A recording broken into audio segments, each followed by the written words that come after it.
আসসালামু আলাইকুম সকলকে। আশা করি তোমরা সকলে অনেক ভালো আছো এবং সুস্থ আছো। সকলকেই জ্ঞানমূলক এবং অনুধাবনমূলক সাজেশন ক্লাসে স্বাগতম। আজকে আমরা আমাদের পুরো বইয়ের যতগুলা সিকিউ অর্থাৎ যতগুলা অধ্যায়ের জ্ঞানমূলক এবং অনুধাবনমূলক কোশ্চেন রয়েছে সেগুলোর একদম ইম্পর্টেন্ট যে কোশ্চেনগুলো যেগুলো থেকে প্রতি বছরই প্রায় কোশ্চেনগুলো আসে সেই কোশ্চেনগুলো নিয়ে কি করবো, অ্যানালাইসিস করব। তাহলে চলো আমরা শুরু করে দিই। আজকে আমরা প্রথমে যে অধ্যায়টি আলোচনা করব সেটা হচ্ছে আমাদের তৃতীয় অধ্যায়ের প্রথম অংশ, সংখ্যা পদ্ধতি নিয়ে। ঠিক আছে, তো চলো আমরা আস্তে আস্তে শুরু করছি পরম করুণাময় আল্লাহ তাআলার নামে, বিসমিল্লাহির রহমানির রহিম। তো দেখো এখানে সংখ্যা পদ্ধতির বিভিন্ন যে টাইপগুলো আছে সেগুলো আমরা লিখে রেখেছি, আর সেই টাইপের মধ্যে থেকে কোন টপিকটা থেকে কতগুলা কোথায় জ্ঞানমূলক কোথায় অনুধাবনমূলক কোশ্চেন আছে সেটা তোমরা নিজেরাই কি করতে পারবা, অ্যানালাইসিস করতে পারবা আর কি। ঠিক আছে, তো প্রথমে আমাদের সংখ্যা পদ্ধতির প্রকারভেদ থেকে আমরা যদি কিছু কোশ্চেন দেখি, তো সংখ্যা পদ্ধতির প্রকারভেদ থেকে জানার আগে সংখ্যা পদ্ধতি কি এই কোশ্চেনটা আসে বিভিন্ন সংখ্যা লেখা বা প্রকাশ করার জন্য। ঠিক আছে, বিভিন্ন মৌলিক চিহ্ন বা সাংকেতিক চিহ্ন দ্বারা কোনো সংখ্যা লেখা বা প্রকাশ করাকে কি বলে, সংখ্যা পদ্ধতি বলে। এটা হচ্ছে আমাদের প্রথম কোশ্চেন, খুবই ইম্পর্টেন্ট কোশ্চেন। এখানে যতগুলো কোশ্চেন আছে সবগুলো খুবই ইম্পর্টেন্ট, তার মধ্যে যেগুলো বোঝানো সেগুলো কিন্তু ভাই তোমাদের বুঝিয়ে দিব। ওকে, তো আমরা সবার আগে সংখ্যা পদ্ধতি কি সেটা দেখে নিব।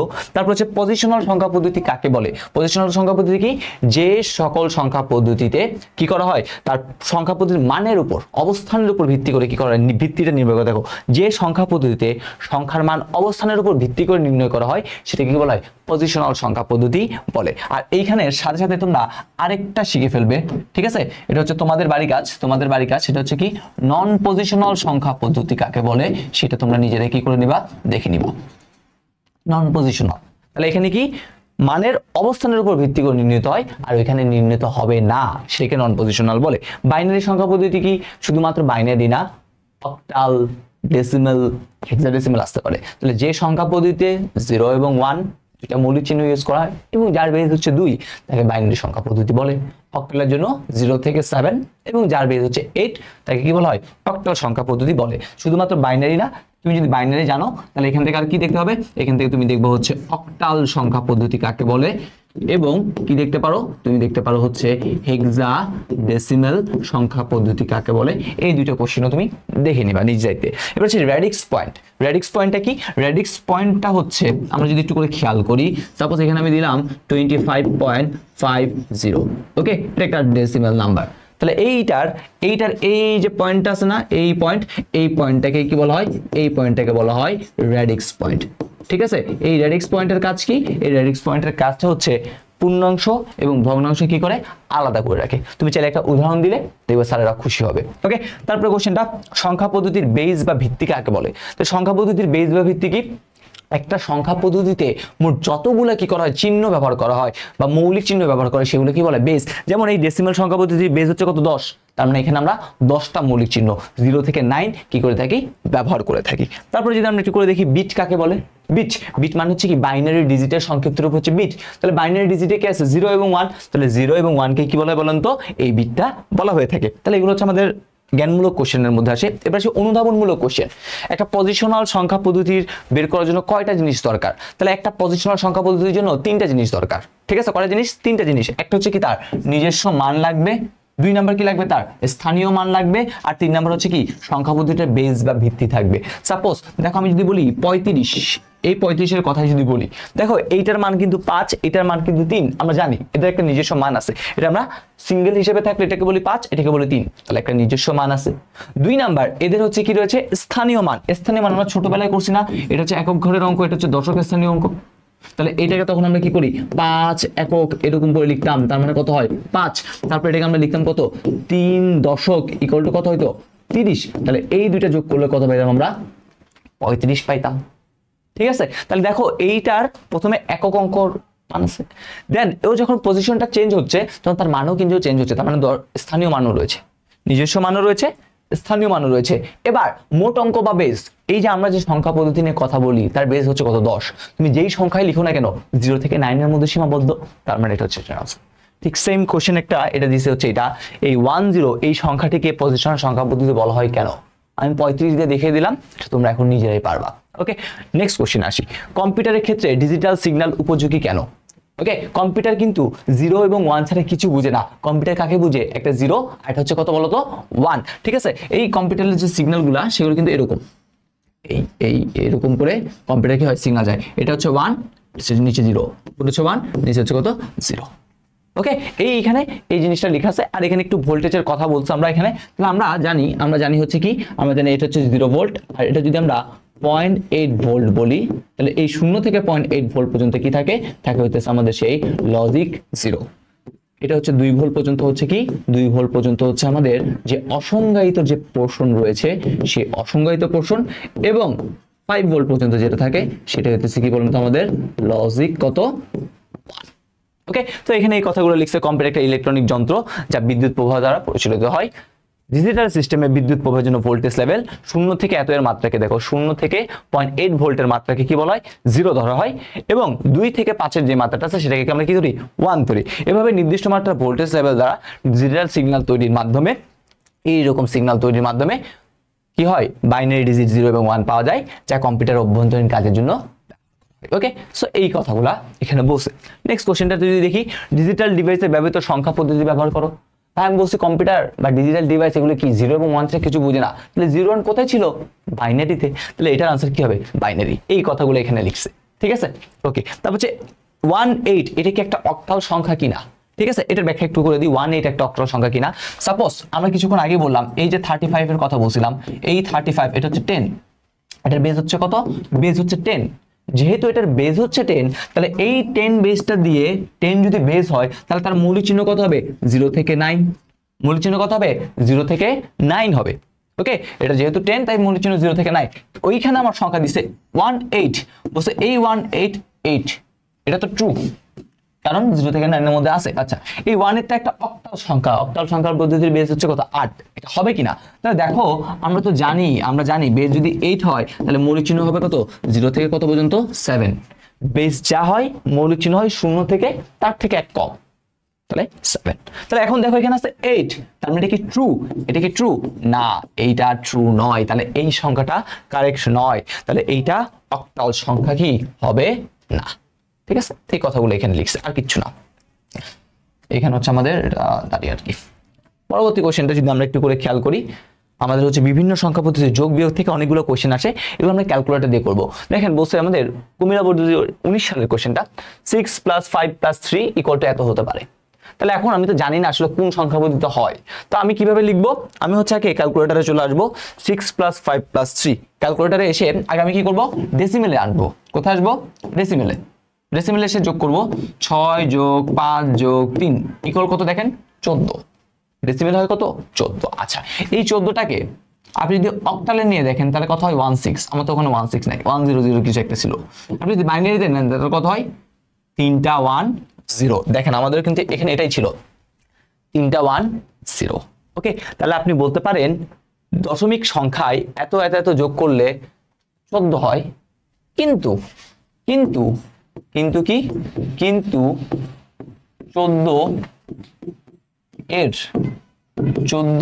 এর সমতুল্য আমি পাই গেছি না, এটা কিসে বাইনারিতে হইছে, তাহলে 14 এর সমতুল্য বাইনারি মান কত এই 3টা 1 0। এটা লিখলে কি 2 দিবে না, এখানে এখন একটা আমরা অঙ্ক করব।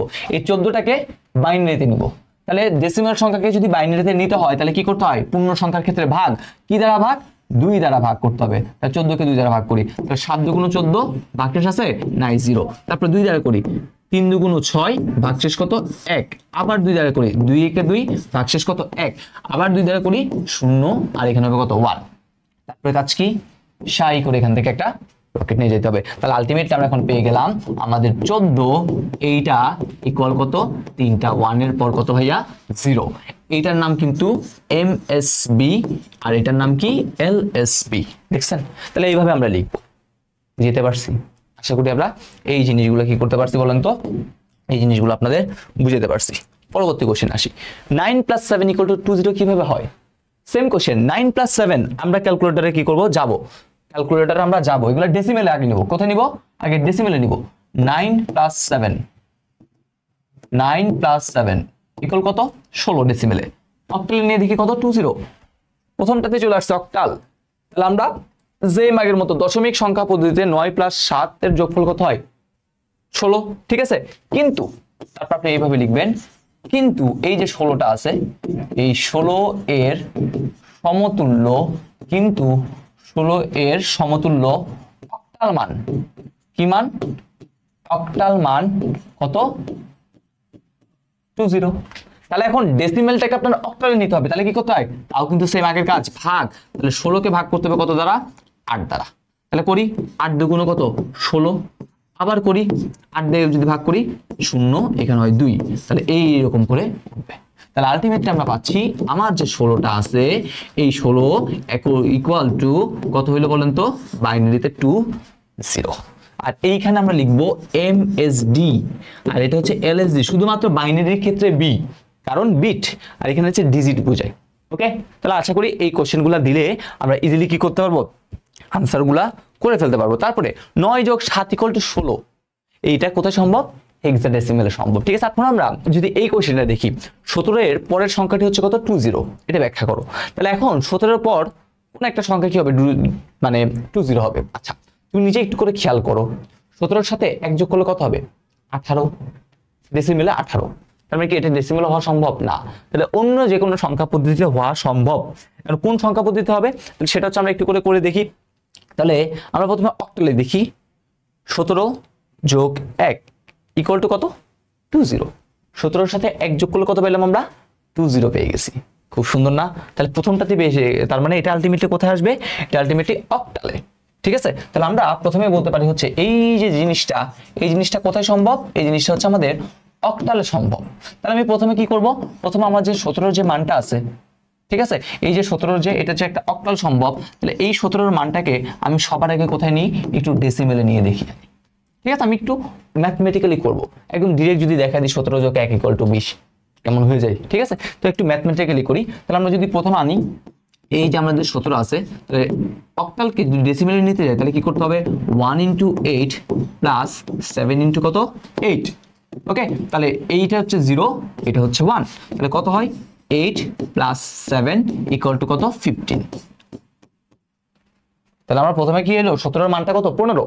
17 এর সমতুল্য ডেসিমেল মান কত? 15। তাহলে আমরা যদি এটার পরবর্তী সংখ্যা যাই, তাহলে 15 যোগ 1 ইকুয়াল কত? 16। এই 16টার অক্টাল ভ্যালু এবার বের করে দেখব। এই 16 কি করব? অক্টাল ভ্যালু বের করব। তাহলে 16 কি বের করব এখন আমরা? 16 বের করব হচ্ছে অক্টাল ভ্যালু। তাহলে অক্টাল ভ্যালু বের করার জন্য 16কে কি করতে হবে? 8 দ্বারা ভাগ করতে হবে। তাহলে আমরা অলরেডি এটা করছি। তাহলে কি হয়? 8 × 16, ভাগ শেষ নাই। আবার 8 দ্বারা যদি ভাগ করি 0, এখানে হচ্ছে 2। আমাদের আলটিমেট আনসার কত পাই? আমাদের আলটিমেট আনসার পাই হইতেছে এইটা ইকুয়াল টু কত বলেন তো? 208। আমরা বলতে পারলাম আমার এই অক্টাল সংখ্যা পদ্ধতিতে এটার মান এটা আসে। ওই আগের মতো, আগে আমরা বলছি না ডেসিমেলে কনভার্ট করছি, বললাম এটা ডেসিমেল মান এত, আর এটার সমতুল্য ভ্যালু হচ্ছে কত? এত। সেম ভাবে এই কাজটা হচ্ছে এখানে, যেরকম সংখ্যাটা আছে সেই সংখ্যাটা আমরা ডেসিমেলে নিলাম, আর হচ্ছে পরবর্তী সংখ্যা, তাহলে এটার সাথে একযোগ করে এত। তাহলে এই 16 যে হইলো, এই 16 অক্টাল মানটা আসলে কত হতো? তাহলে তুমি প্রথমেই লিখে ফেলবা 17 এর পর 20 হওয়া সম্ভব কোথায়? অক্টাল সংখ্যা পদ্ধতিতে। তারপর তুমি এইভাবে আগে ডেসিমেলটা আনবা, এনে দেন আবার এটা বলবা। সুতরাং এখানে এটা সম্ভব। ওকে, পরবর্তী যে কোশ্চেনটা আছে সেটাতে যাই। পরিপূরক থেকে আমাদের এবার কোশ্চেন। প্রথমে চিহ্নযুক্ত সংখ্যা কি? চিহ্নযুক্ত মানে বুঝতেছি প্লাস মাইনাস দুইটাই থাকবে। তাহলে ধনাত্মক বা ঋণাত্মক সংখ্যা বোঝানোর জন্য সংখ্যার পূর্বে আমরা কি করি? প্লাস অথবা মাইনাস দিই। তাহলে এই চিহ্ন সহ সংখ্যাকে কি বলা হয়? চিহ্নযুক্ত সংখ্যা বলা হয়। একের পরিপূরক কি? একের পরিপূরক একদম ইজি। একের পরিপূরক কি? একের পরিপূরকের মাথায় হচ্ছে এটা, যদি 0 থাকে তুমি দিবা 1, আর যদি 1 থাকে তুমি দিবা 0। এটাকে বলা হয় একের পরিপূরক। 2 এর পরিপূরক কি? একের পরিপূরকের সাথে 1 যোগ। ঠিক আছে, 2 এর পরিপূরক কি? একের পরিপূরকের সাথে কি করতে হবে? 1 যোগ করতে হবে। আর একের পরিপূরক কি? 0 এর জায়গায় 1, 1 এর জায়গায় 0 দিলেই কাজ শেষ। এবার 2 এর পরিপূরক করলে শুধু সংখ্যার চিহ্নের পরিবর্তন হয়। সাপোজ আমি লিখলাম +6, ঠিক আছে, +6 এখন আনবো, 2's কমপ্লিমেন্ট করে তোমাকে দেখাচ্ছি। প্রথমে হচ্ছে 1, 1 এর দ্বিগুণ 2, 2 এর দ্বিগুণ 4, 4 এর দ্বিগুণ 8। 6 কিভাবে পাই? 6 কিভাবে পাই? বলে ভাই 4 আর 2 যোগ করলে 6, এটা করো খালি করে 0। আমরা জানি প্লাসের জন্য এইটা হচ্ছে 0, আর বাকি যে তিনটা ঘর এগুলো হচ্ছে তার মান প্রকাশ করে, মানে 6 এর মান প্রকাশ করে 1 1 0। এখন টুস কমপ্লিমেন্ট করব। টুস কমপ্লিমেন্ট যেমন কি ছিল, টুস কমপ্লিমেন্ট মানে কি ছিল, আগে ওয়ান্স কমপ্লিমেন্ট, 0 থাকলে 1, 1 থাকলে 0, 1 থাকলে 0, 0 থাকলে 1। এই ওয়ান্স কমপ্লিমেন্টের সাথে কি করতে হবে, 1 যোগ করতে হবে। যোগ করি, 1 1 যোগ করলে যোগফল 0, হাতে আছে 1, এই এখন 1। তাহলে এখন এইটা যে +6 ছিল, এখন এটা চিহ্ন পরিবর্তন হয়ে গেছে। টুস কমপ্লিমেন্ট করার পর চিহ্ন পরিবর্তন হয়ে গেছে কি এটা -6। যদি আপনি -6 এর করতেন তখন হয়ে যাবে কি +6। তাহলে এটা কি, এটা হচ্ছে আমাদের সেই ওয়ান্স কমপ্লিমেন্ট, আর এটা কি, এটা হচ্ছে আমাদের সেই টুস কমপ্লিমেন্ট। ওকে, সো এই কথাটা লিখে আপনি জাস্ট একটা ব্যাখ্যাও দিয়ে দিতে পারেন, তাহলে একদম ফুল মার্কস পেয়ে যাবেন ইনশাআল্লাহ। বিয়োগের কাজ যোগের মাধ্যমে করা সম্ভব। ঠিক আছে, বিয়োগের কাজ যোগের মাধ্যমে। সাপোজ আমরা কিছুদিন আগে আমরা যখন ম্যাথগুলো করি আর কি, 4 নম্বরে যে ম্যাথগুলো করি, পার্থক্য। সাপোজ আমি আপনাকে দিলাম 20 - 30, দুইটা সংখ্যার মধ্যে পার্থক্য বের করেন।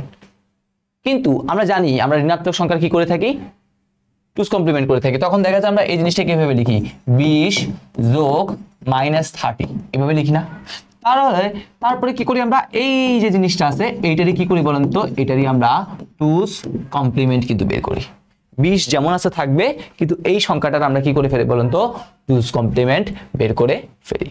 দেখেন এই দুইটা সংখ্যার বিয়োগফল বা পার্থক্য নির্ণয় করতেছি, দেখেন দুইটা সংখ্যার পার্থক্য বের করতেছি কিসের মাধ্যমে, যোগের মাধ্যমে। ঠিক আছে, এই কথাগুলো এখানে বলছে, বিয়োগের কাজ যোগের মাধ্যমে করা সম্ভব। তাহলে এটা কার মাধ্যমে করা সম্ভব, টুস কমপ্লিমেন্টের মাধ্যমে।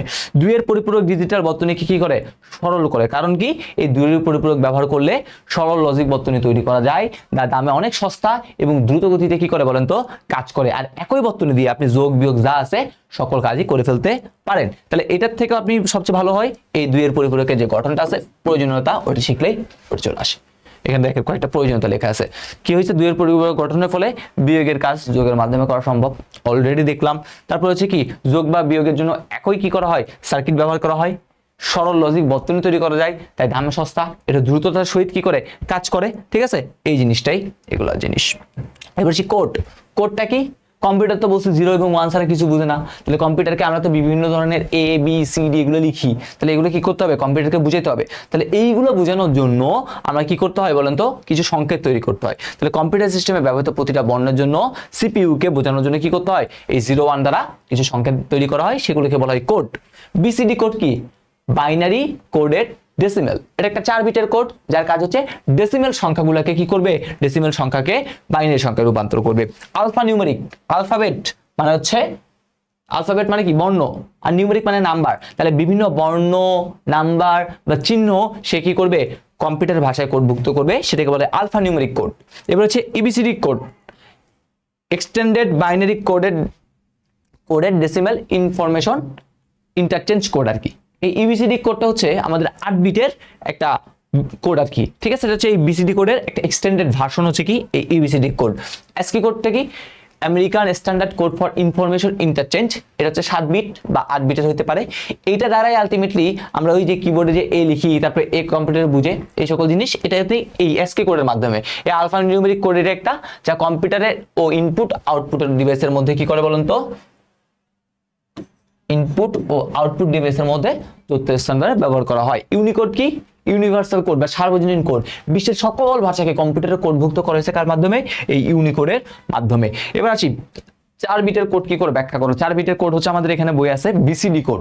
ঠিক আছে, এই BCD কোড হচ্ছে একটা 4 বিটের কোড। তাহলে আমরা যদি একদম এখান থেকে একটা উদাহরণ দিই, মানে 10, সাপোজ এখানে আমরা একটা উদাহরণ দেওয়া আছে, আমাদের এখানে একটা উদাহরণ দেওয়া আছে, এই 10কে বাইনারিতে লিখতে কি হয়। তাহলে আমরা জানি আমাদের যে কাজগুলো সেটা করার জন্য সবার আগে কি করতে হয়, সবার আগে 1 থেকে শুরু, 1 এর দ্বিগুণ 2, 2 এর দ্বিগুণ 4, 4 এর দ্বিগুণ 8। তাহলে এই 10কে আমি যদি বাইনারিতে নিতে চাই, আমার যে 10টা আছে এই 10টাকে আমি যদি বাইনারিতে নিতে চাই, তাহলে কি হবে, সরি 10টা হচ্ছে অবশ্যই কোথায় থাকবে, ডেসিমেল থাকবে। এই 10টাকে আমি যদি বাইনারিতে নিতে চাই, তাহলে কি করতে হবে, কি যোগ করলে 10 হবে, 8 আর 2 যোগ করলে 10, দুইটা ঘর খালি, সেই খালি ঘরে 0। তাহলে আলটিমেটলি 1 0 1 0, এটা হচ্ছে বাইনারি। যদি আমি BCD তে নিতে চাই, তাহলে BCD এর কাজ হচ্ছে এই 1 এর জন্য আলাদা একটা ভ্যালু পাবেন, 0 এর জন্য একটা আলাদা ভ্যালু, মানে আলাদা আলাদা করে এই 4 বিটের কোডে লিখতে হবে। তাহলে 1 এর জন্য এই 1 এর নিচে একটা 1 দিলে হয়, 0 এর জন্য এইখানে 0 দিলেই হয়। তাহলে আলটিমেটলি কি দাঁড়াইলো, 3টা 0 1, এটা হইতেছে কি তার BCD। তাহলে এখান থেকে কোশ্চেন আসতে পারে বাইনারি নাকি BCD, কোথায় আমাদের বেশি বিট দরকার হয়? উত্তর হচ্ছে কি এই বিসিডি তে। দেখেন পরবর্তী কোশ্চেনটা এটা, 14 এর সমকক্ষ বিসিডি কোড ও বাইনারি কোডের মধ্যে কোনটাতে অধিক বিট দরকার? তাহলে 14, তাহলে আমাদের আগে কি করতে হবে? 14 এটা কোড লিখতে হবে, ঠিক আছে? একটা কি লিখতে হবে? সবার আগে কোড লিখতে হবে। প্রথমে 1, 1 এর দ্বিগুণ 2, 2 এর দ্বিগুণ 4, 4 এর দ্বিগুণ 8, 8 এর মধ্যে মূল্য 14টা চলে আসে আর কি, ঠিক আছে? ওকে, তারপরে যদি আমরা আসি 8 আর 4 এ 12, 12 আর 2 14, হাতে একটা 0। তাহলে আমরা এই যে 14 আছে, এই 14 এর বাইনারি ভ্যালু কি পেলাম? 3টা 1 0। আবার 14 কে যদি এখন আমরা বিসিডি করতে চাই তাহলে 1 এর জন্য আলাদা, 4 এর জন্য আলাদা। তাহলে 1 এর জন্য যদি আলাদা বের করি তাহলে এটা 1, 3টা 0, 4, তাহলে এটা 1। তাহলে আলটিমেটলি কি দাঁড়াইলো? আলটিমেটলি দাঁড়াইলো 3টা 0 1, 3টা 0 1, তারপর হচ্ছে কত? 0 1 0 0। এটা হইতেছে আমাদের বি সি ডি। শেষ। তাহলে দেখেন এই বিসিডি তে আমাদের কি দরকার হলো? অধিক বিটের দরকার হলো। এগুলো ম্যাথমেটিক্যাল জিনিস সেই পরীক্ষায়। বাইনারি আর বিসিডি কোড এক নয়। বাইনারিতে 0 1 কি করা হয়? বাইনারিতে একটা সংখ্যা পদ্ধতি, আর এটা হচ্ছে কি সংখ্যাটাকে হচ্ছে আমরা কোডিং পদ্ধতি, ঠিক আছে? বাইনারি একটা সংখ্যা পদ্ধতির নাম। আর এটা কি করে? বিসিডিটা কি করে? বিসিডি হচ্ছে কম্পিউটারে কোডভুক্ত করে, মানে কম্পিউটার ভাষায় তাকে বোঝাতে চেষ্টা করে, ঠিক আছে? তারপর আপনি ওই উদাহরণটা দিতে পারেন, বাইনারিতে বেশি কম লাগে আর ওখানে কি লাগে? বিসিডিতে বেশি বিট লাগে। একটা উদাহরণ দিয়ে কাজ করে ফেলতে পারেন। ওকে, তারপরে জিনিসটাতে আসি। অ্যাসকি কোড একটি আলফা নিউমেরিক কোড ব্যাখ্যা করে। এই অ্যাসকি কোড দ্বারা, আলফা নিউমেরিক কোড কি? যে কোডটা দ্বারা আমরা কি করতে পারি? সংখ্যা, বর্ণ, চিহ্ন এই সকল জিনিসকে কি করতে পারি বলেন তো? কম্পিউটারে কোডভুক্ত করতে পারি আর কি, ঠিক আছে? যেমন এটা করার জন্য এই যে জিরোটা আছে না, আমরা যে জিরো লিখি সেটার জন্য হচ্ছে কত আমাদের? সম্ভবত 48। ক্যাপিটাল এ যদি বলি তাহলে আমরা কত হয়? 65, এবং স্মল হাতের এর জন্য হচ্ছে কত? 97। এগুলো হচ্ছে তাদের ডেসিমাল মান। এই মানগুলোকে কি করে কম্পিউটার ওই 0 1 কনভার্ট করে, মানে বাইনারিতে নিয়ে তারপর কি করে নিজে বুঝে দেন সে বুঝতে পারে যে হ্যাঁ আসলে এটা এ লিখছি বা এটা এ লিখছি, ঠিক আছে? সো এখানে এই কথাগুলো মেইনলি বলা আছে। এরপর যদি আসি, বহুল ব্যবহৃত 8 বিটের কোডটি কি করতে বসে? ব্যাখ্যা করতে বসে, ঠিক আছে? 8 বিটের কোড, বহুল ব্যবহৃত 8 বিটের কোড কোনটা? অ্যাসকি কোড, অ্যাসকি 8, ঠিক আছে? এই অ্যাসকি 8 এর মধ্যে আমি যদি বলি, আমি যদি সাপোজ এর কথা কিছুক্ষণ আগে বললাম না, ক্যাপিটাল এ, এই ক্যাপিটাল এর মানটা কত ভাইয়া? ক্যাপিটাল এর মানটা হচ্ছে 65 ডেসিমেলে। তাহলে এই ক্যাপিটাল এটাকে আমি যদি এখানে যদি লিখি তাহলে প্রথমে 1, 1 এর দ্বিগুণ 2, 2 এর দ্বিগুণ 4, 4 এর দ্বিগুণ 8, 8 এর দ্বিগুণ 16, 16 এর দ্বিগুণ 32, 32 এর দ্বিগুণ 64, 64 এর দ্বিগুণ কত? 128। ওকে, আচ্ছা, তাহলে আমরা যদি বলে এ প্রকাশ করবো তাহলে এ কিভাবে প্রকাশ করবো? 64 আর 1 যোগ করলে 65, আর বাকি ঘর খালি, বাকি খালি ঘরে কি দিয়ে দিলাম? 0। তাহলে দেখো এখানে অলরেডি 7টা ডিজিট হয়ে গেছে, তাহলে এটা ASCII 7 হয়েছে। তারপরে এই একটা ঘরে হয় 0 বসবে নাহলে 1 বসবে। এই ঘরটাকে বলা হয় প্যারিটি বিট। এটাকে কি বলা হয়? এটাকে বলা হয় প্যারিটি বিট। প্রথম যে 3টা থাকে এই প্রথম 3টাকে বলা হয় জোন বিট, আর পরবর্তী যে 4টা থাকে সেই 4টাকে বলা হয় সংখ্যা সূচক বিট, ঠিক আছে? ওকে, দেখো সর্ববাম দিকে বিট যেটা থাকে সেটা হচ্ছে প্যারিটি বিট, সর্বডান দিকে 4টা বিটকে বলা হয় সংখ্যাসূচক, সর্বডান দিকে 4টা বিটকে সংখ্যাসূচক, এবং মাঝের 3টে বিটকে বলা হয় জোন বিট, এই মাঝের 3টে বিটকে জোন বিট। তাহলে এই কথাগুলো আমরা এখানে কি করছি দেখছি। এই কোডের মাধ্যমে আমরা 2 টু দি পাওয়ার 7 বা 128টি বা 256টি কি করতে পারি? অদ্বিতীয় চিহ্ন প্রকাশ করতে পারি। তারপর বিশ্বের সকল ভাষাকে কোডভুক্ত করা সম্ভব হয়েছে কার মাধ্যমে? ইউনিকোডের মাধ্যমে। ইউনিকোডের মাধ্যমে পৃথিবীর সকল ভাষাকে কি করছে বলেন তো আমাদের কোডভুক্ত করা সম্ভব হয়েছে। ইউনিকোড হচ্ছে একটা 16 বাইটের কোড বা 16 বিট বা 2 বাইটের কোড। এটা দ্বারা আমরা 65,500 কত বলেন তো? এটা দ্বারা হচ্ছে আমরা 65,536টি কি করতে পারি বলেন তো? অদ্বিতীয় চিহ্ন প্রকাশ করতে পারি, 2 টু দি পাওয়ার 16। ওকে, এখানে আমরা ইমোজি বলেন, তারপর হচ্ছে চীনা, জাপানিজ, কোরিয়ান সকল ভাষাকে কি করেছে? কম্পিউটারে কোডভুক্ত করা সম্ভব হয়েছে কার মাধ্যমে? এইটার মাধ্যমে। ওকে, ইউনিকোডে বাংলা লেখা বুঝতে পারে, অবশ্যই এটা কি করতে পারে? বাংলা লেখা বুঝতে পারে। এই নিয়ে কিছু কথাবার্তা বলা হয়েছে, সিম্পল জিনিসগুলা। ওকে, তাহলে আমাদের ডিজিটাল সংখ্যা পদ্ধতি শেষ। এবার আমাদের দ্বিতীয় অধ্যায়, সেটা কি? Digital device. ডিজিটাল ডিভাইস থেকে অনেক কোশ্চেন আসে, মাঝে দেখা যায় আমরা অনেকগুলা ইয়াও করতে পারি না, ঠিক আছে? সেই জিনিসগুলো প্রত্যেকটা দেখবো আমরা। প্রথমে আমরা এখানে টাইপগুলো রেখেছি, এগুলো হচ্ছে আপনারা একটু দেখে নেবেন। আসি প্রথমে বুলিয়ান অ্যালজেব্রা। তাহলে প্রথমে বুলিয়ান অ্যালজেব্রা কাকে বলে এই কোশ্চেনটা হচ্ছে আমরা একটু করে দেখবো। সবার আগে এখানে যদি লেখা নাই, ঠিক আছে? প্রথমে হচ্ছে আমরা একটা কোশ্চেন দেখবো, সেটা হচ্ছে কি বলেন তো? সেটা হচ্ছে বুলিয়ান অ্যালজেব্রা, ঠিক আছে? বুলিয়ান অ্যালজেব্রা কাকে বলে? তাহলে বুলিয়ান অ্যালজেব্রা আলটিমেটলি কি 0 এবং 1 এর উপর প্রতিষ্ঠিত। তাহলে যে অ্যালজেব্রা 0 এবং 1, এই 0 এবং 1 দ্বারা হাই, তারপর হচ্ছে লো, অন, অফ, ঠিক আছে, ইত্যাদি বোঝায়। তারপর হচ্ছে এই বুলিয়ান অ্যালজেব্রাটাকে জর্জ বুলি নামে একজন ব্যক্তি আবিষ্কার করছে, তাই এটার নাম হচ্ছে বুলিয়ান অ্যালজেব্রা। তাহলে বুলিয়ান অ্যালজেব্রা কাকে বলে সবার আগে দেখে নেব। তারপর দেখতে হচ্ছে বুলিয়ান স্বতঃসিদ্ধ। বুলিয়ান যোগ এবং গুণের ক্ষেত্রে কিছু নিয়ম মেনে চলে তাকে বলা হয় কি বুলিয়ান স্বতঃসিদ্ধ। তারপর কি রয়েছে বুলিয়ান ধ্রুবক, যে মানটা সবসময় পরিবর্তন হয় না, মানে অপরিবর্তিত থাকে, সেটাই ধ্রুবক। চলক তাহলে কি, চলক হচ্ছে কি বলেন, ধ্রুবক শিখছেন, সাথে কি শিখে ফেলবেন, চলকও শিখে ফেলবেন। তাহলে যে মানটা কি হবে, বুলিয়ান অ্যালজেব্রার যে রাশির মান সময়ের সাথে কি হয়, পরিবর্তিত হয়। পরিবর্তিত না হইলে ধ্রুবক, আর পরিবর্তিত হলে কি চলক, ঠিক আছে। তারপর হচ্ছে বুলিয়ান পূরক কি, পূরক কি, পূরক হচ্ছে বুলিয়ান অ্যালজেব্রায় দুইটা মান সম্ভব, হয় 0 না হলে 1। তাহলে 0 এর পরিবর্তে 1, 1 এর পরিবর্তে 0 দিলাম, এটাই হচ্ছে কি বলেন তো পূরক, একটা আর একটার পূরক। তারপর হচ্ছে মৌলিক উপপাদ্য কি, বুলিয়ান অ্যালজেব্রায় মৌলিক সূত্রগুলো কি করা হয়, একত্রে মৌলিক উপপাদ্যগুলো বলা হয় আর কি। এবার দেখেন 1 প্লাস এ ইকুয়াল টু কত দিছে, 1 দিছে।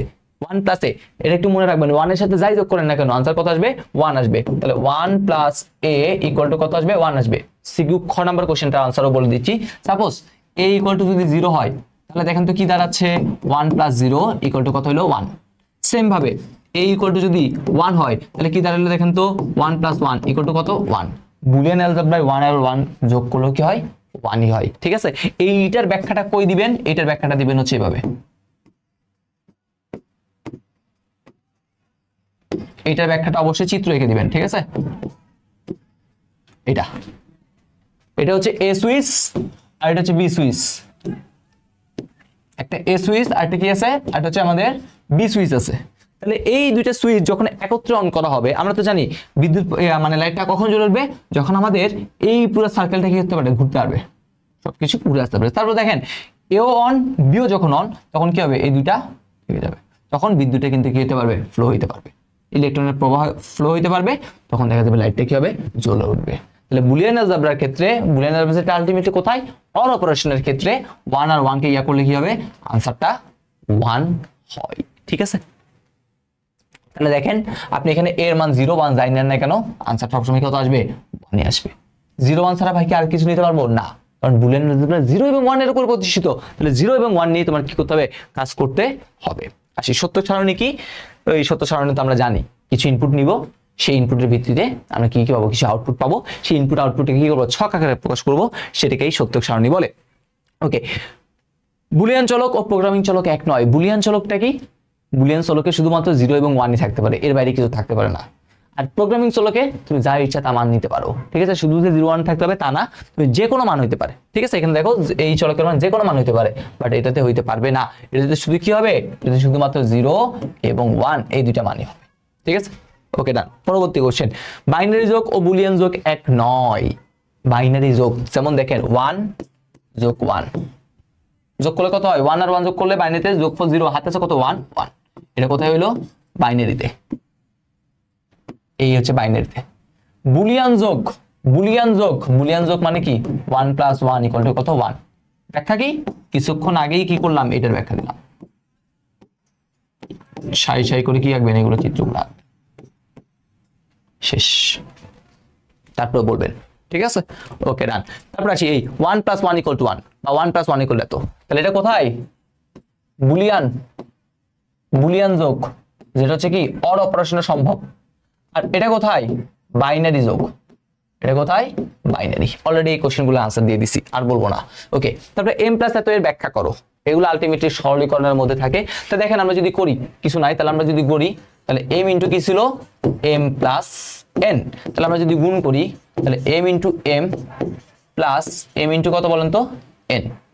ওকে, আচ্ছা, তাহলে দেখেন দুইটা m কে গুণ করলে এক টাইম লেখা যায়, প্লাস এখানে কি আছে, mn। দেখেন এখানেও m আছে, এখানেও m আছে, এবারে যদি m কমন নেন তাহলে কি লেখা যায়, 1 plus n, 1 plus something, answer কত, 1, তাহলে m, এটা হচ্ছে আনসার, শেষ। পরবর্তী এই a into a plus a মানে a হবে, তাহলে একদম ইজি। তাহলে a ইন্টু যদি a প্লাস a নেন কোনো সমস্যা নাই, তাহলে গুণ করে দিই a আর a, সেম ভাবে a আর a প্লাস a, আনসার কত হয়, a হয়। আবার দুইটা a মানে কত, শেষ। পরবর্তী, ডি মর্গান উপপাদ্য কি বলছে, যৌক্তিক গুণ ও যৌক্তিক যোগ ও যৌক্তিক গুণের কি বলছে, বিনিময় সাধন করে। ডি মর্গান উপপাদ্য। ডি মর্গান উপপাদ্য কি ছিল? যৌক্তিক যোগ এবং যৌক্তিক গুণের বিনিময়। তাহলে এত ইকুয়াল টু কত ছিল? A bar into B bar. এটা হচ্ছে একটা। আরেকটা কি ছিল? আরেকটা ছিল এরকম, A into B whole bar equal to কত ভাইয়া? এ বার প্লাস হচ্ছে কত? B bar. শেষ। যৌক্তিক যোগ ছিল, হয়ে গেছে যৌক্তিক গুণ, হোল বারটা সিঙ্গেল বার হয়ে যায়।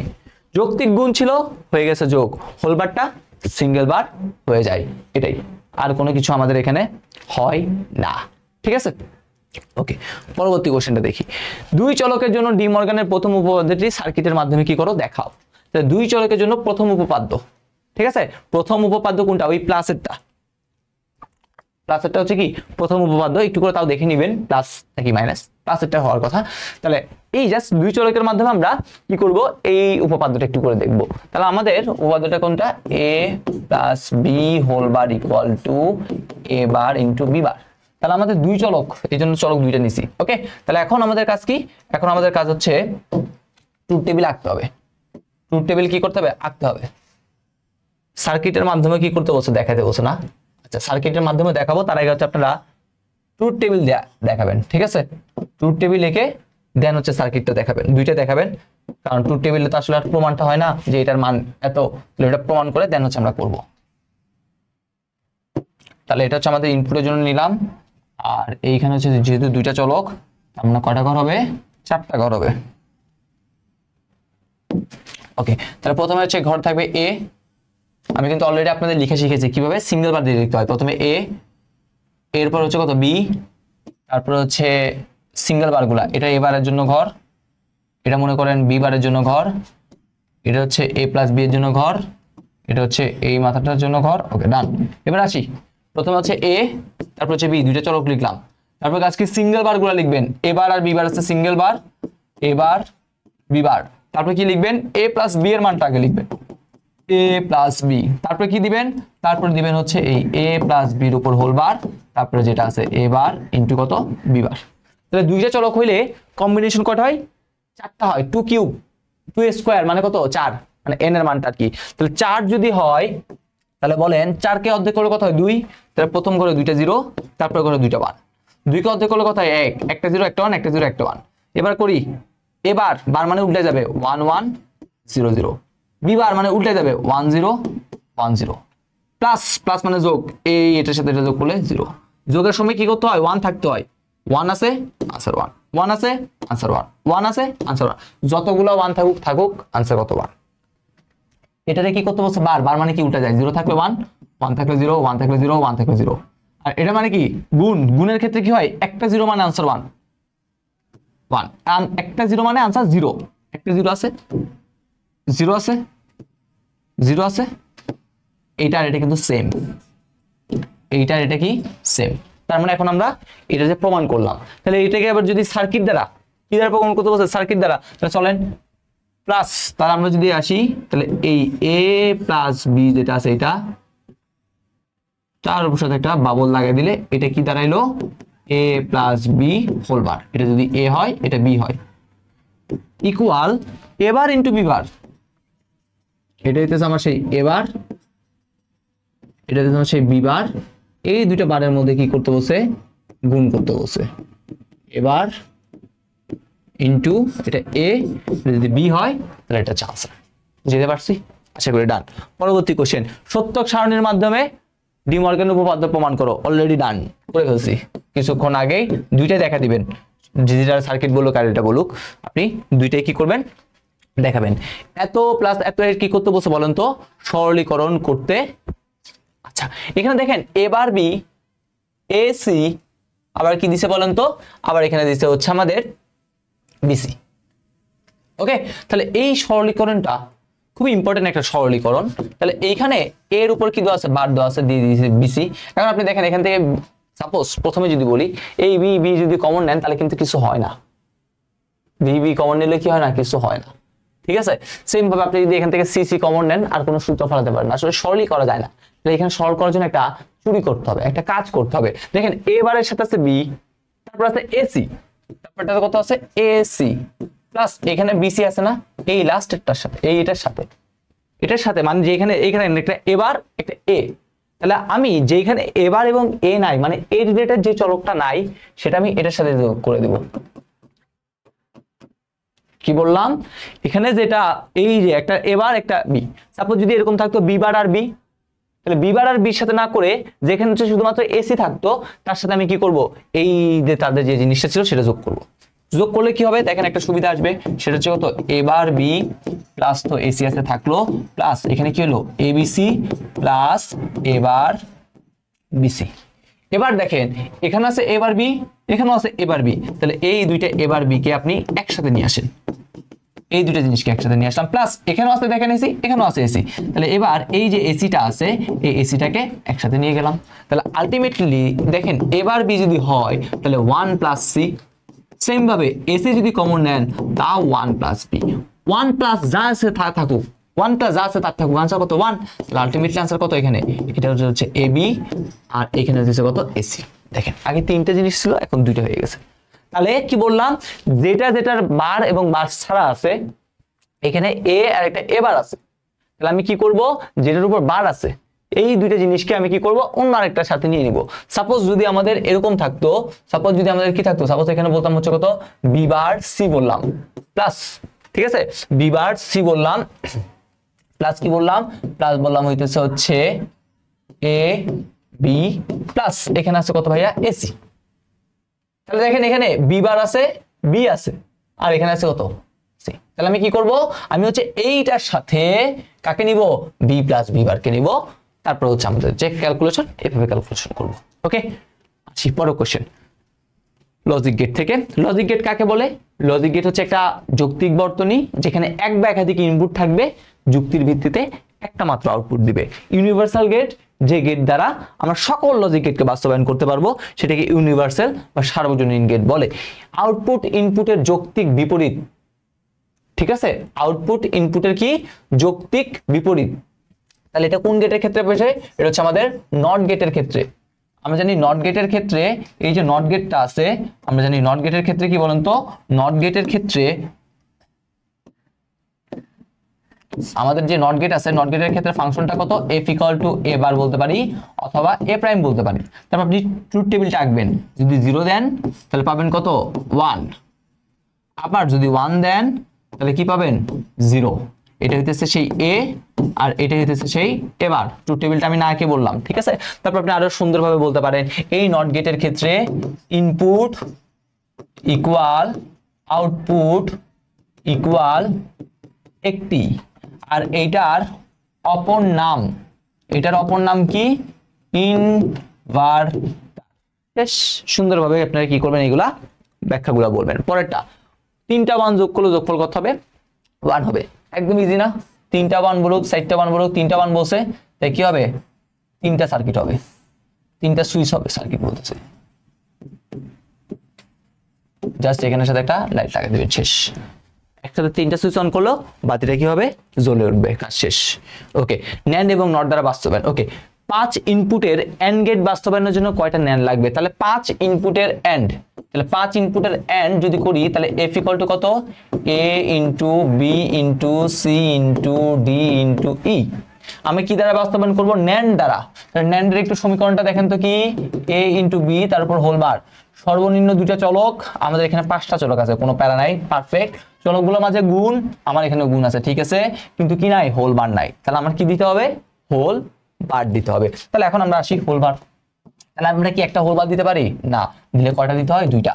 তাহলে a into b into c into d into e এইটার উপর দুইটা কি দিয়ে দিব হোল বার দিয়ে দিব, কাজ শেষ। তাহলে এবার কি এটা a b c d e, ঠিক আছে। এটা হচ্ছে a, এটা হচ্ছে b, এটা c, এটা d আর এটা হচ্ছে কত e। তাহলে এখন আমরা মাথা নিই, a থেকে একটা মাথা, b থেকে একটা মাথা, c থেকে একটা মাথা, d থেকে একটা মাথা, e থেকে একটা মাথা। এই তিনটা মাথাকে প্রথমে কি আছে তারা গুণ, তারপর তারা কি আছে বার মানে বাবল। তাহলে এটা কি a into b into c into d into e তারপর হোল বার। এখন এই যেটা আছে এটাকে আপনি যদি মনে মনে যদি a চিন্তা করেন দেখেন এর উপর আরেকটা বার, তাহলে এবার কিভাবে আঁকে এই a এর মাথাটাকে আবার শর্ট করে দিয়ে এর মাথাটাকে আবার শর্ট করে দিয়ে আরেকটা ন্যান্ড লাগিয়ে দিতে হবে। তাহলে এটা হয়ে যাবে a into b into c into d into শেষ। তাহলে কয়টা লাগলো দুইটা, ঠিক আছে, কয়টা নট গেট লাগছে বলেন তো আমাদের? দুইটা। ডান। পরবর্তী কোশ্চেনটাতে আসি। ন্যান্ড গেটের সকল ইনপুট একই হলে এটা একটা মৌলিক গেট রূপে কাজ করে। তাহলে ন্যান্ড গেটের ফাংশন কি? a into b whole bar. তাহলে আমাদের বলতে সকল ইনপুট যদি একই হয়ে যায়, তাহলে সকল ইনপুট একই হওয়া মানে কি? a ইনটু a তারপর whole bar. a into a whole bar মানে কত? a বার। ঠিক আছে, এখানে হচ্ছে কি সকল ইনপুট একই হলে, সকল ইনপুট একই হলে আমরা কি দেখতে পাই? আমরা এই জিনিসটা দেখতে পাই। তাহলে এই জিনিসটা কোন গেটকে নির্দেশ করে? এই জিনিসটা নট গেটকে কি করে নির্দেশ করে। ইয়েস, একটা মৌলিক গেট। ন্যান্ড গেট দিয়ে অর গেট বাস্তবায়নে তৈরি করে দেখো আর কি। ঠিক আছে, অর গেট প্রথমে আসে অর গেট। তাহলে অর গেটের ফাংশন কি? f equal to a plus কত ভাইয়া? b। ন্যান্ড গেট দ্বারা বাস্তবায়ন করতে হবে, তাহলে কি লাগবে? গুণ। যোগকে গুণ বানায় কে? D Morgan. কিছুক্ষণ আগে দেখছি। তাহলে ডি মর্গানে আবার হোল বার লাগে। তাহলে হোল বার নাই যেহেতু, তাহলে আমি দুইটা বার দিব, তারপর একটা বারকে ভাঙবো। তাহলে আলটিমেটলি কত? a বার ইনটু b বার তার উপর হোল বার। তাহলে এবার যদি আসি, এটা যদি a চিন্তা করি, এটা যদি b চিন্তা করি, তাহলে a কে ন্যান্ড দ্বারা যেহেতু করতে বলছে, তাহলে এই হইতেছে a বার। b কে যেহেতু ন্যান্ড দিয়ে করতে বলছে, তাই এটা হইতেছে আমাদের b বার। তাহলে এই a বার আর b বারের মাঝে কি করতে হবে? আর একটা গুণ দিয়ে দিতে হবে। তাহলে a বার b বার শেষ। পরবর্তী কোশ্চেন, 4 ইনপুট বিশিষ্ট অর গেট বাস্তবায়ন করতে কতটি নর লাগবে? ওই সেম কোশ্চেনটা। 4 ইনপুট বিশিষ্ট কি লাগবে? অর। তাহলে অর গেটের ফাংশন f 4টার জন্য যদি হয় a plus b plus c plus d। নরের ফাংশনটা কি ভাইয়া? a প্লাস b তার উপর হোল বার। তাহলে দুইটা চলকের মধ্যে প্লাস থাকতে হবে, a প্লাস আছে, হোল বার নাই, তাহলে আপনি হোল বার দেন, কিন্তু কয়টা দিতে হবে হোল বার? আমরা জানি হোল বার দিতে হবে হচ্ছে আমাদের দুইটা। তাহলে এই দুইটা হোল বার দিলাম, শেষ। এবার a b c d আগের মতো a থেকে মাথা নিতে হবে, b থেকে মাথা নিতে হবে, c থেকে মাথা নিতে হবে, d থেকে মাথা নিতে হবে, এই সবগুলো মাথার সাথে এটা। তাহলে এটা কি পাবো? a plus b plus c plus d whole bar. আর এই মাথাটার সাথে আরেকটা কি লাগাই দিব? আরেকটা হচ্ছে আমরা ন্যান্ড লাগাই দিব, আরেকটা ন্যান্ড লাগাই দিব। তাহলে এটা a plus b plus c plus d তার উপর দুইটা হোল বার। এখন অনেকে ভাইয়া চিত্র কিসে আঁকবো? চিত্র ভাই পেন্সিলে। চিত্র কিসে আঁকবো? চিত্র পেন্সিলে আঁকবো, শেষ। এনকোডার থেকে। এনকোডার কি? এনকোডার হচ্ছে এমন একটা সার্কিট যা মানুষের ভাষাকে কি করে? কম্পিউটারের ভাষায় রূপান্তর করে, এবং 2 টু দি পাওয়ার যদি আপনি ইনপুট দেন, তাহলে আউটপুট পাবেন কত? n। শেষ। তারপর আসি, এনকোডার তো গেল, এবার ডিকোডার। ঠিক আছে, এনকোডার আছে দুইবার চলে আসছে। এই encoder 2 to the power n হলে ইয়া হবে এত। এটা কি করো? ব্যাখ্যা করো। অলরেডি আমরা জানি। তাহলে কম্পিউটার ভাষায় রূপান্তর করে। কম্পিউটার ভাষা কি? বাইনারি। তাহলে বাইনারি 0 1 এ কনভার্ট করবে কে? এই এনকোডারটা কি করবে? 0 এবং 1 এ কনভার্ট করবে। ডান। এবার সে ডিকোডার। ডিকোডারের কাজ কি? ডিকোডারের কাজ হচ্ছে উল্টাটা, জাস্ট ওটা মনে রাখবো আর এটা উল্টা করে দিব। আর এখানে ইনপুট যদি n হয়, এই ডিকোডারের ক্ষেত্রে ইনপুট যদি n হয়, তাহলে আমার এখানে আউটপুট হবে কত? 2 to the power n। Coded ডেটাকে আনকোডেড ডেটায় রূপান্তর।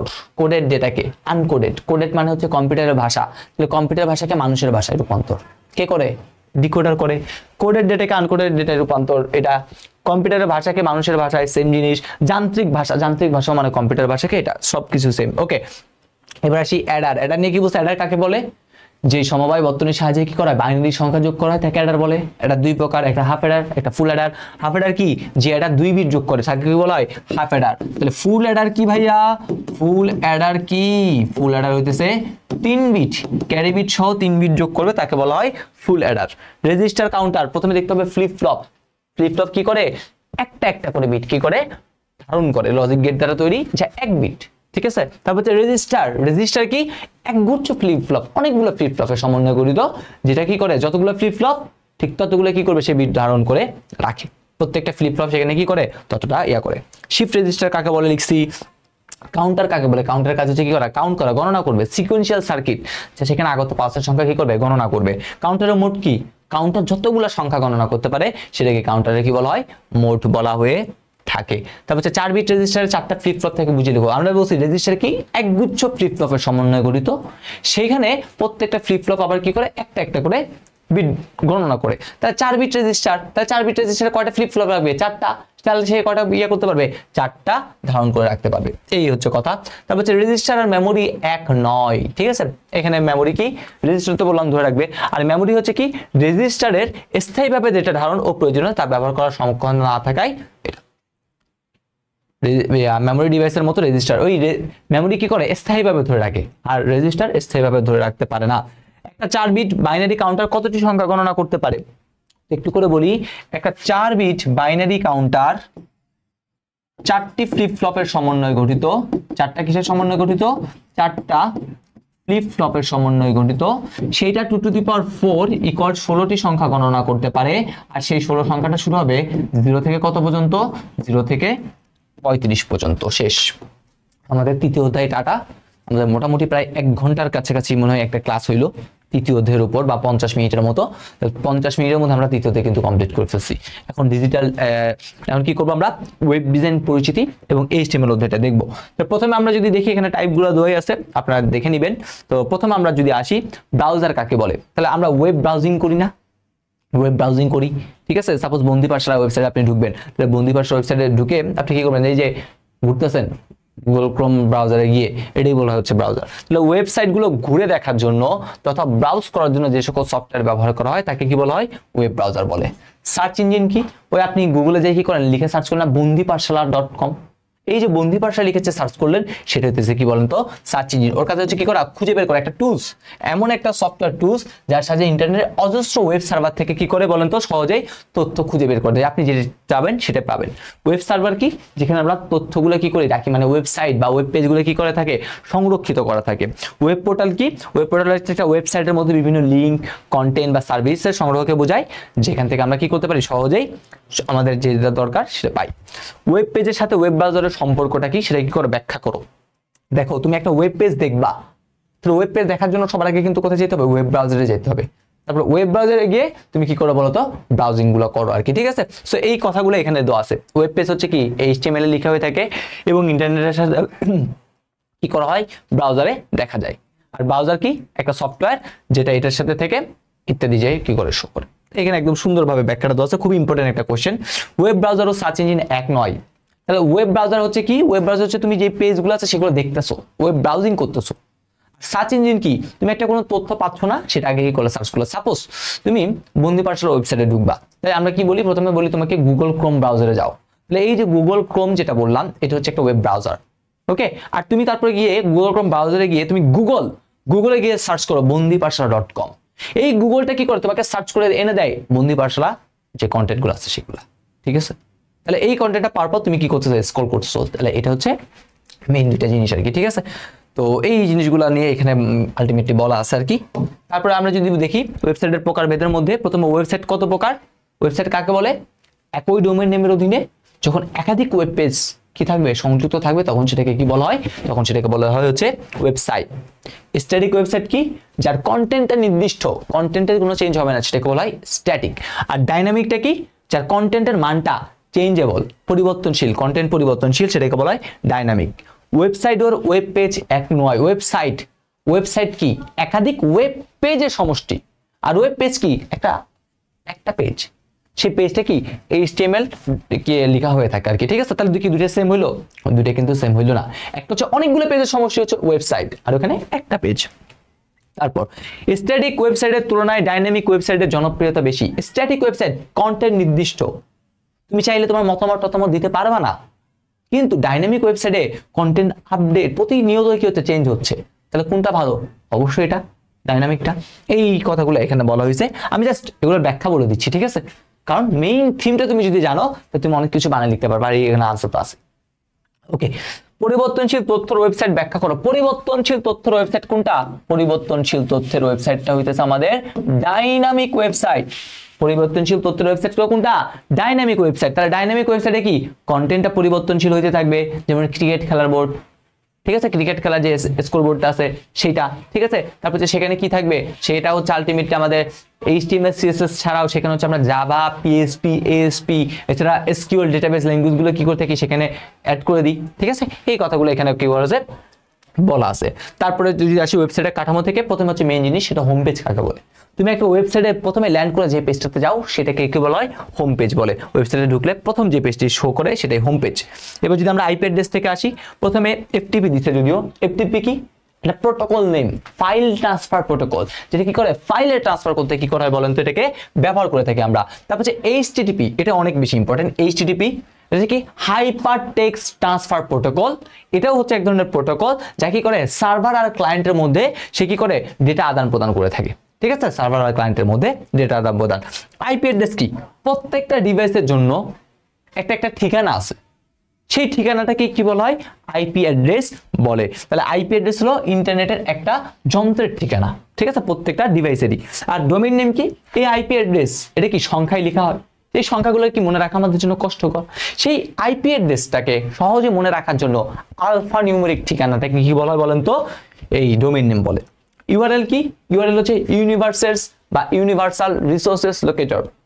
এটার মাধ্যমে আমরা একটা ফাইলের একটা কি পাই, একদম সঠিক ঠিকানাটা চলে যেতে পারি। তাহলে এটা হচ্ছে ইউআরএল এর মধ্যে পড়ে। ওকে, এবার আসি ডোমেইন নেমের গুরুত্ব বা আইপি অ্যাড্রেসের থেকে ডোমেইন নেম ব্যবহার সুবিধাজনক কেন? ডোমেইন নেম আইপি অ্যাড্রেসের পরিপূরক, আইপি ঠিকানাই হচ্ছে ডোমেইন নেমের গাণিতিক রূপ। এই প্রত্যেকটার ব্যাখ্যা সেম। তার প্রথমে হচ্ছে কি, আইপি অ্যাড্রেস কি, প্রত্যেকটা ডিভাইসের জন্য একটা নির্দিষ্ট কি রয়েছে, একটা ঠিকানা রয়েছে। সেই ঠিকানাটাকে কি বলে? আইপি অ্যাড্রেস বলা হয়। আইপি অ্যাড্রেসটাকে হচ্ছে আমরা কিভাবে লিখি? গাণিতিক। ঠিক আছে, আইপি অ্যাড্রেসকে আমরা কিভাবে লিখি? গাণিতিক যে ইয়াটা আছে 0101 দ্বারা লিখে থাকি। আইপি v4 যেটা হয় সেটা 32 বিটের হয়ে থাকে। তাহলে তুমি নিজে বলো 32 বিট কি মনে রাখা কি তোমার জন্য সহজ? সহজ না, ভুল হইতেই পারে। ঠিক আছে, তো আইপি অ্যাড্রেস হচ্ছে একটা গাণিতিক রূপ। এবার এই আইপি অ্যাড্রেসটা মনে রাখা আমাদের জন্য অনেক কষ্টকর। পরবর্তীতে ডিএনএস ডোমেইন নেম সিস্টেম কি করছে, এই আইপি অ্যাড্রেসটা সহজে মনে রাখার জন্য সেখানে আলফাবেট এবং নিউমেরিকের মাধ্যমে একটা ঠিকানা তৈরি করছে। এই আইপি অ্যাড্রেসের আলফা নিউমেরিক ঠিকানাকে কি বলা হয়? ডোমেইন নেম বলা হয়ে থাকে। ঠিক আছে, তাহলে এখন তুমি ডোমেইন নেম দিয়ে সার্চ করলো যে সাইটটা পাবা, ওই আইপি অ্যাড্রেস দিয়ে সার্চ করলো সেই সাইটটাই পাবা। ঠিক আছে, কোনো চেঞ্জ হবে না। তাহলে এই কথাগুলো এখানে বলা হয়েছে, 4টা কোশ্চেনে দেখো এই কথাগুলো বলা আছে। ঠিক আছে, তোমরা এটা দেখবা, অনেক অনেক বেশি ইম্পর্টেন্ট, অনেক বেশি ইম্পর্টেন্ট এগুলা। পরবর্তী কোশ্চেনটাতে ডোমেইন নেম অদ্বিতীয়। ভাই তোমার নেম, ডোমেইন নেমটা তুমি এই যে বন্দিপাঠশালা.com, ঠিক আছে, এটা কিন্তু আমরা কি করছি? কিনে নিছি। তাহলে এই যে বন্দিপাঠশালা.com এই যে নামটাতে কিন্তু অদ্বিতীয়, আর অন্য কেউ কি করতে পারবে না, ইউজ করতে পারবে না। ইউজ করতে গেলে প্রথমে কি করতে হয় বলতো? আমাদের সকল ওয়েবসাইট কোথায় বলা হতো, কোথায় দেওয়া আছে? সার্ভারে কিন্তু কি করা হয়? রাখা হয়। ঠিক আছে, সার্ভারে কে রাখে? রাখে হচ্ছে হোস্ট। সাপোজ বন্দিপাঠশালা কর্তৃপক্ষ এইটা কি করছে? এখানে রাখছে। তাহলে এখানে রাখার জন্য তো অবশ্যই তাকে কিছু না কিছু পে করতে হয়েছে। যখন তারা পে করছে তখন তার নামটা ওইখানে রেজিস্টার হয়ে গেছে, ডোমেইন নেম রেজিস্ট্রেশন করে ফেলছে। ঠিক আছে, তাহলে ওরা যেহেতু ডোমেইন নেম রেজিস্ট্রেশন করে ফেলছে, তাহলে কি আর অন্য কেউ ইউজ করতে পারবে? পারবে না। তোমার ওয়েবসাইটটা যদি মানুষের কাছে শো করতে হয় তাহলে অবশ্যই সার্ভারে রাখতে হবে। তো সার্ভারে তো তথ্য আছে, তাহলে তোমাকে আর দিবে না। ওকে, তারপরটা যদি আমরা আসি www.mangoinfo.com, তাহলে এইটার মধ্যে এই যে জিনিসটা আছে না, এই যে জিনিসটা আছে, এটা হচ্ছে ডোমেইন নেম। এখানে কি থাকে? পরিচিতিমূলক নাম থাকে। এই ডোমেইন নেমে কি থাকে? ডোমেইন নেমে থাকে হচ্ছে আমাদের পরিচিতিমূলক নাম। আর এই যে জিনিসটা আছে সেটা হচ্ছে ডোমেইন টাইপ, যেটা কি করে? ডোমেইনের প্রকৃতি বুঝায়। ডোমেইনের কি বুঝায়? প্রকৃতি বুঝায়। .com দ্বারা কমার্শিয়াল বুঝায়, এটাই, এই কথাটাই বলে দিব। ডোমেইন নেম রেজিস্ট্রেশন করতে হয় কেন? ওই ডোমেইন নেম কেন রেজিস্ট্রেশন করতে হয় আমরা অলরেডি বলে ফেলছি। HTML ট্যাগ কি? আমরা HTML এ ব্যবহৃত যে সাংকেতিক চিহ্নগুলো আছে সেগুলোকে আসলে কি বলা হয়? HTML এর ট্যাগ বলা হয়। এই HTML ট্যাগগুলোকে আমরা অ্যাঙ্গুলার ব্র্যাকেটের মধ্যে কি করতে লিখে থাকি। সাপোজ আমি যদি বলি এ, এই যে এ ট্যাগটা আছে এটা হইতেছে আমাদের এটার আনসার। HTML এলিমেন্ট কি? শুরু থেকে শেষ ট্যাগ পর্যন্ত যা আছে সবকিছু এলিমেন্ট। সাপোজ এইখানে দিলাম এ, আর এইখানে দিলাম হচ্ছে সেই আইসিটি, দেন এখানে দিলাম এটা। শুরু থেকে শেষ ট্যাগ পর্যন্ত যা আছে সবগুলোকে কি বলা হয়? এলিমেন্ট বলা হয়। HTML সিনট্যাক্স কি? লেখার তো কিছু নিয়ম কানুন থাকে, সেই নিয়ম কানুনটাকে বলা হয় সিনট্যাক্স। এইচআর কি? এই এইচআর হচ্ছে একটা এমটি ট্যাগ। এই এইচআর হচ্ছে একটা এমটি ট্যাগ যেটা কি করবে? হরিজন্টাল লাইন, সাপোজ এরকম একটা লাইন তৈরি করতে সাহায্য করে। ওকে, এটা হচ্ছে একটা কি ট্যাগ? এটা হচ্ছে একটা এমটি ট্যাগ। এটা একটু করে সবার আগে লিখে দিবা। অ্যাট্রিবিউট কি? অ্যাট্রিবিউট হচ্ছে একটা আলাদা বৈশিষ্ট্য, মানে এক্সট্রা একটা ফিচার সে কি করবে? অ্যাড করবে। যেমন দেখো আমাদের এই জ্ঞানমূলক কোশ্চেনটা লিখছি না, এটা কি মাঝ বরাবর আছে না? তাহলে এই মাঝখানে যদি লেখা অ্যাড করতে চাই তাহলে অ্যালাইন ইকুয়াল কি দিতে হয়, সেন্টার দিতে হয়। ওকে, এটাই হচ্ছে জিনিস। ওয়ারফ্রেম কি, ওয়ারফ্রেম হচ্ছে আমাদের একটা কি বলতে পারি, একটা ওয়েবসাইটের কঙ্কাল কাঠামোটা কি করে বলেন তো, প্রতিনিধিত্ব করে। মানে একটা ওয়েবসাইট তৈরির পরিকল্পনা, ঠিক আছে, সেটাকে কি বলা হয়, ওয়ারফ্রেম বলা হয়ে থাকে। এইচটিএমএল প্রোগ্রামিং ল্যাঙ্গুয়েজ নয় কেন? এই এইচটিএমএল হচ্ছে, এইচটিএমএল দ্বারা আমি কি করে থাকি, ওয়েবসাইটের মানে ওয়েব পেজগুলার লিখে থাকি। তাহলে এই ওয়েব পেজগুলো লেখার সময় এটাকে বলা হয় স্ক্রিপ্টিং ল্যাঙ্গুয়েজ, ঠিক আছে। স্ক্রিপ্টে না বললাম, এটাকে আমরা বলবো মার্কআপ ল্যাঙ্গুয়েজ, যা কি করে ওয়েব পেজের গঠন এবং কন্টেন্ট তৈরিতে কি করা হয়, ব্যবহার করা হয়।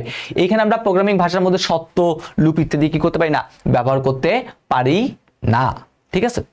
এটা টেক্সট ভিত্তিক। ওকে, ওয়েব পেজ ডিজাইনে এইচটিএমএল এর গুরুত্ব কি? আমাদের ওয়েব পেজগুলা সাধারণত লেখা হয় কিসের মাধ্যমে, এই এইচটিএমএল এর মাধ্যমে, ঠিক আছে। ওয়েবসাইটের যত ডকুমেন্ট আছে সবগুলো কি বলেন তো, এই এইচটিএমএল এর মাধ্যমে লেখা হয়ে থাকে। স্যার এটার গুরুত্ব কিন্তু অনেক অনেক বেশি। এইচটিএমএল কেস সেনসিটিভ ল্যাঙ্গুয়েজ নয়। তাহলে কেস সেনসিটিভ নয় মানে কি, ছোট প্লাস বড় হাতের অক্ষরের কি করতে পারবেন বলেন তো, ছোট প্লাস বড় হাতের অক্ষরের আপনি কি করতে পারবেন, সংমিশ্রণ ঘটাতে পারবেন, ঠিক আছে। এখানে এখানে কোনো প্যারা করে না। কিন্তু সি হচ্ছে একটা কেস সেনসিটিভ ল্যাঙ্গুয়েজ, সেখানে শুধুমাত্র ছোট হাতের অক্ষরে কি করতে হবে, ইউজ করতে হবে। এইচটিএমএল ব্যবহারের সুবিধা, লেখা সহজ, ফরম্যাটিং করা সহজ, ঠিক আছে। তারপর আপনি সহজে এটা কি করতে পারবেন, শিখতে পারবেন। যে কোনো ব্রাউজার এটা কি করে, সাপোর্ট করে। সহজে আপনি ভিডিও, তারপর হচ্ছে অডিও, এই সকল জিনিস কি করতে পারবেন, অ্যাড করতে পারবেন আর কি, ঠিক আছে। মানে তারপর হচ্ছে এটা লেখার জন্য আলাদা করে কি করা দরকার হয় না, সফটওয়্যার কেনার কোনো দরকার হয় না। এগুলো হচ্ছে সুবিধা।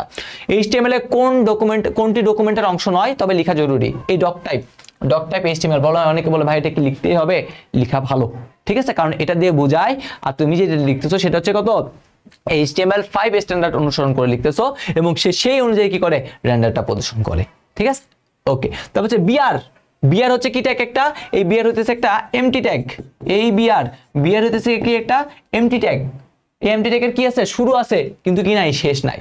এটা কাজ কি করা, এই যেমন দেখো এই কোশ্চেনটা, এইটা আমি চাইলে তো এখান থেকে শুরু করতে পারতাম, এই উত্তরটা এখান থেকে দিতে পারতাম, দিছি না, এই লাইনে আসছি। তাহলে দুইটা লাইনের মাঝে কি করবে, ব্রেক করার জন্য এই বিআর ট্যাগটা ইউজ করা হয়।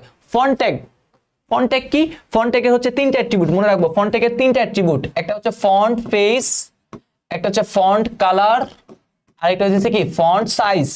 এই তিনটা অ্যাট্রিবিউট ইউজ করা হয়। এই পেজটা সাধারণত বাংলা লেখা প্রদর্শনের সময় এই পেজে কি দিতে হয়, পেজে দিতে হয় শুধু এমজি। কালারের কাজ কি, কালার চেঞ্জ করবে। সাইজের কাজ কি করবে, লেখার সাইজটা নিয়ে কাজ করবে। ওকে, ওয়েব পেজে বাংলা লেখা যুক্ত করার জন্য কি কি প্রয়োজন, তাহলে এইচটিএমএল ল্যাঙ্গুয়েজ বিএন দিব, তারপর হচ্ছে আমরা মেটা ক্যারসেট, ওই টাইটেলের মধ্যে কি দিব, মেটা ক্যারসেট 8 দিব।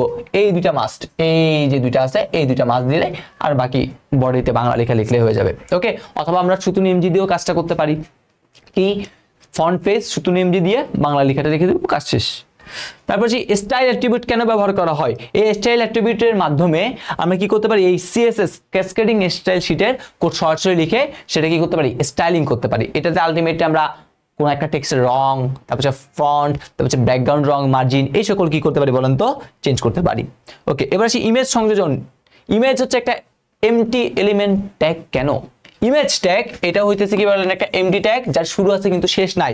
তাহলে এটার যদি একটা লিখি, আইএমজি লিখে কি দিতে হয়, সোর্স দিতে হয়, ইকুয়াল টু এখানে সেই ছবিটার উৎস থাকে, এটা হচ্ছে শুরু আছে কিন্তু কোনো শেষ নাই, এই জন্য এটাকে বলা হয় এটা। ওকে, তারপর যদি আমরা হাইপারলিংকের কথা বলি, হাইপারলিংক কাকে বলে, ভার্চুয়ালি একটা ওয়েব পেজের সাথে আরেকটা ওয়েব পেজের কানেকশনকে কি বলা হয়, হাইপারলিংক বলা হয়ে থাকে।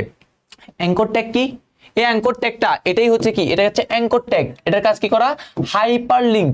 এই অ্যাঙ্কর ট্যাগটা কি করে, হাইপারলিংক করতে ব্যবহার করা হয়ে থাকে। তাহলে অ্যাঙ্কর ট্যাগ, হাইপারলিংক রেফারেন্স, এইখানে ওয়েবসাইটের নামটা, আর এখানে আমি যেটা দেখতে চাই সেটা, ঠিক আছে। ওকে, তারপর হচ্ছে অ্যাঙ্কর ট্যাগের গুরুত্ব ব্যাখ্যা করো, বা বর্তমানে ওয়েব পেজে হাইপারলিংকের গুরুত্বপূর্ণ উপাদান। দেখো এই অ্যাঙ্কর ট্যাগের মাধ্যমে কি হয়, এক পেজের সাথে আরেকটা ওয়েব পেজের ভার্চুয়ালি আমরা কি করি, যোগাযোগ স্থাপন করি।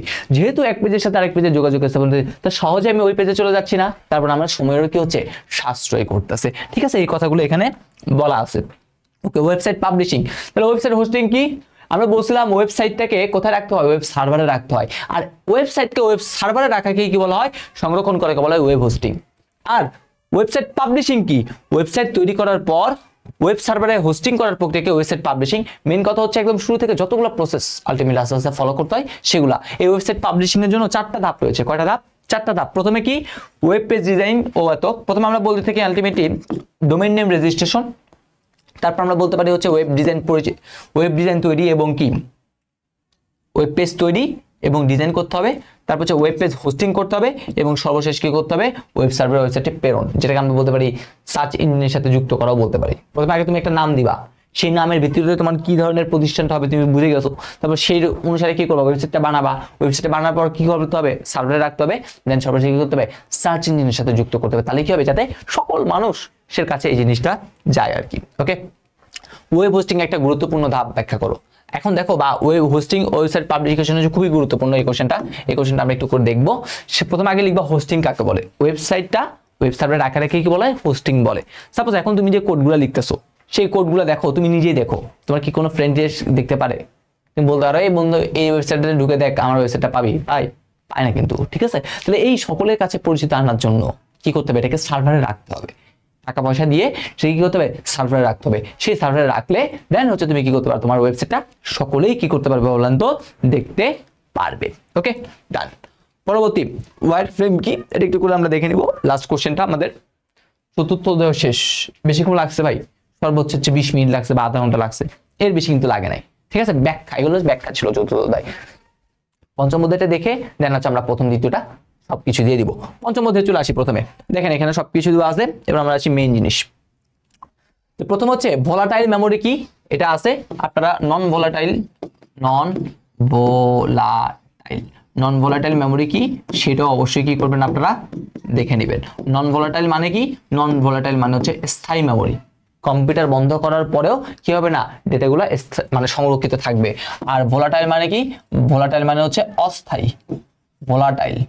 ভোলাটাইল মানে কি ভাইয়া, ভোলাটাইল মানে হচ্ছে অস্থায়ী, কম্পিউটার বন্ধ করলেও যে মেমোরিতে ডেটা সংরক্ষিত থাকবে না, ঠিক আছে। এই দুটোর মধ্যে পার্থক্য আকারে ভাইয়া অনেকগুলো ক্লাসে বলছি।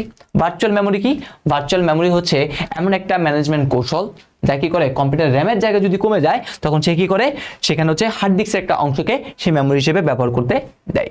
ভোলাটাইল নন ভোলাটাইল মেমোরি এক নয়, পার্থক্যটা লিখে দিবেন, পার্থক্যটা দেখেন পরে পেজে দিয়ে রাখছি, স্থায়ী এবং অস্থায়ী মেমোরির পার্থক্য, এটা দিলেই হয়ে যাবে।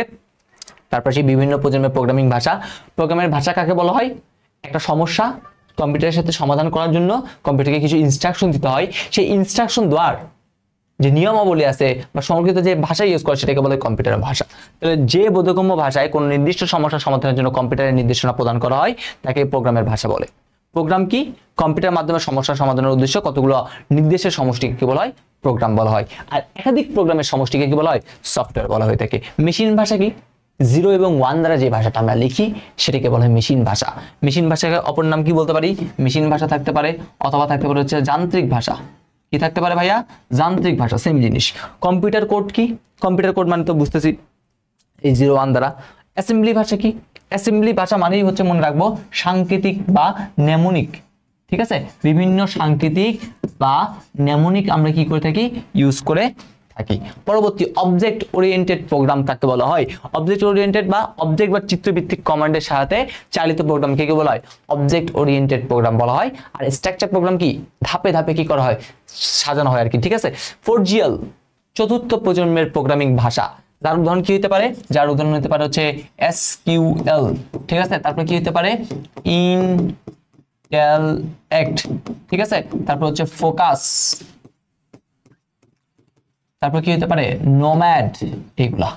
তারপর হচ্ছে কম্পিউটার বা ডিজিটাল ডিভাইসে সহজে ব্যবহারের জন্য উদ্ভাবিত বিশেষ ধরনের ভাষাকে 4GL বলে। আর উচ্চস্তর ভাষার তুলনায় 4GL ভাষা অনেক সহজ, এটা হচ্ছে অতি উচ্চ স্তরের।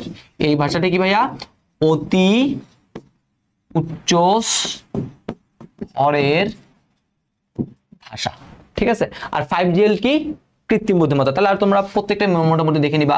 1GL মেশিন ভাষা, 2GL অ্যাসেম্বলি ভাষা, 3GL উচ্চস্তরের ভাষা, 4GL তো অলরেডি এখন আছে, আর 5GL হচ্ছে কি স্বাভাবিক ভাষা, ঠিক আছে। ওকে ডান। তারপর আসি শব্দ ছাড়াই শুধুমাত্র সংখ্যার মাধ্যমে ভাষা প্রকাশ করা সম্ভব। শব্দ ছাড়া শুধুমাত্র সংখ্যার মাধ্যমে প্রকাশ করা হচ্ছে মেশিন ভাষা বা যান্ত্রিক ভাষা। 0 এবং 1 কম্পিউটার সরাসরি কি করতে পারে বুঝতে পারে, প্রথম প্রজন্মের ভাষা 1945 সালে কি করেছে এটা আবিষ্কার করা হয়েছে। ওকে 0 এবং 1 দিয়ে লেখা ভাষা ব্যাখ্যা করো, বা যান্ত্রিক ভাষাকে নিম্নস্তরের ভাষা বলা হয় কেন এটা একটু করে বলি।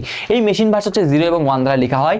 এই 0 এবং 1 দ্বারা লেখা প্রোগ্রামকে তুমি কি করতে পারো, কম্পিউটার সরাসরি বুঝতে পারে, তাই এটার অনুবাদক প্রোগ্রামারের কোনো দরকার হয় না। ঠিক আছে, কম্পিউটার যেহেতু সরাসরি বুঝতে। কিন্তু এই 01 দ্বারা যে ভাষাটা লেখা হয়, যেটা এক ভাষায় লিখিত প্রোগ্রাম, আরেকটা কম্পিউটারে কি করা যায় না বলেন তো? এক কম্পিউটারে লিখিত প্রোগ্রাম অন্য কম্পিউটারে কি করে না, চলে না। ঠিক আছে, এই কথাগুলো কি হয়েছে বলেন তো?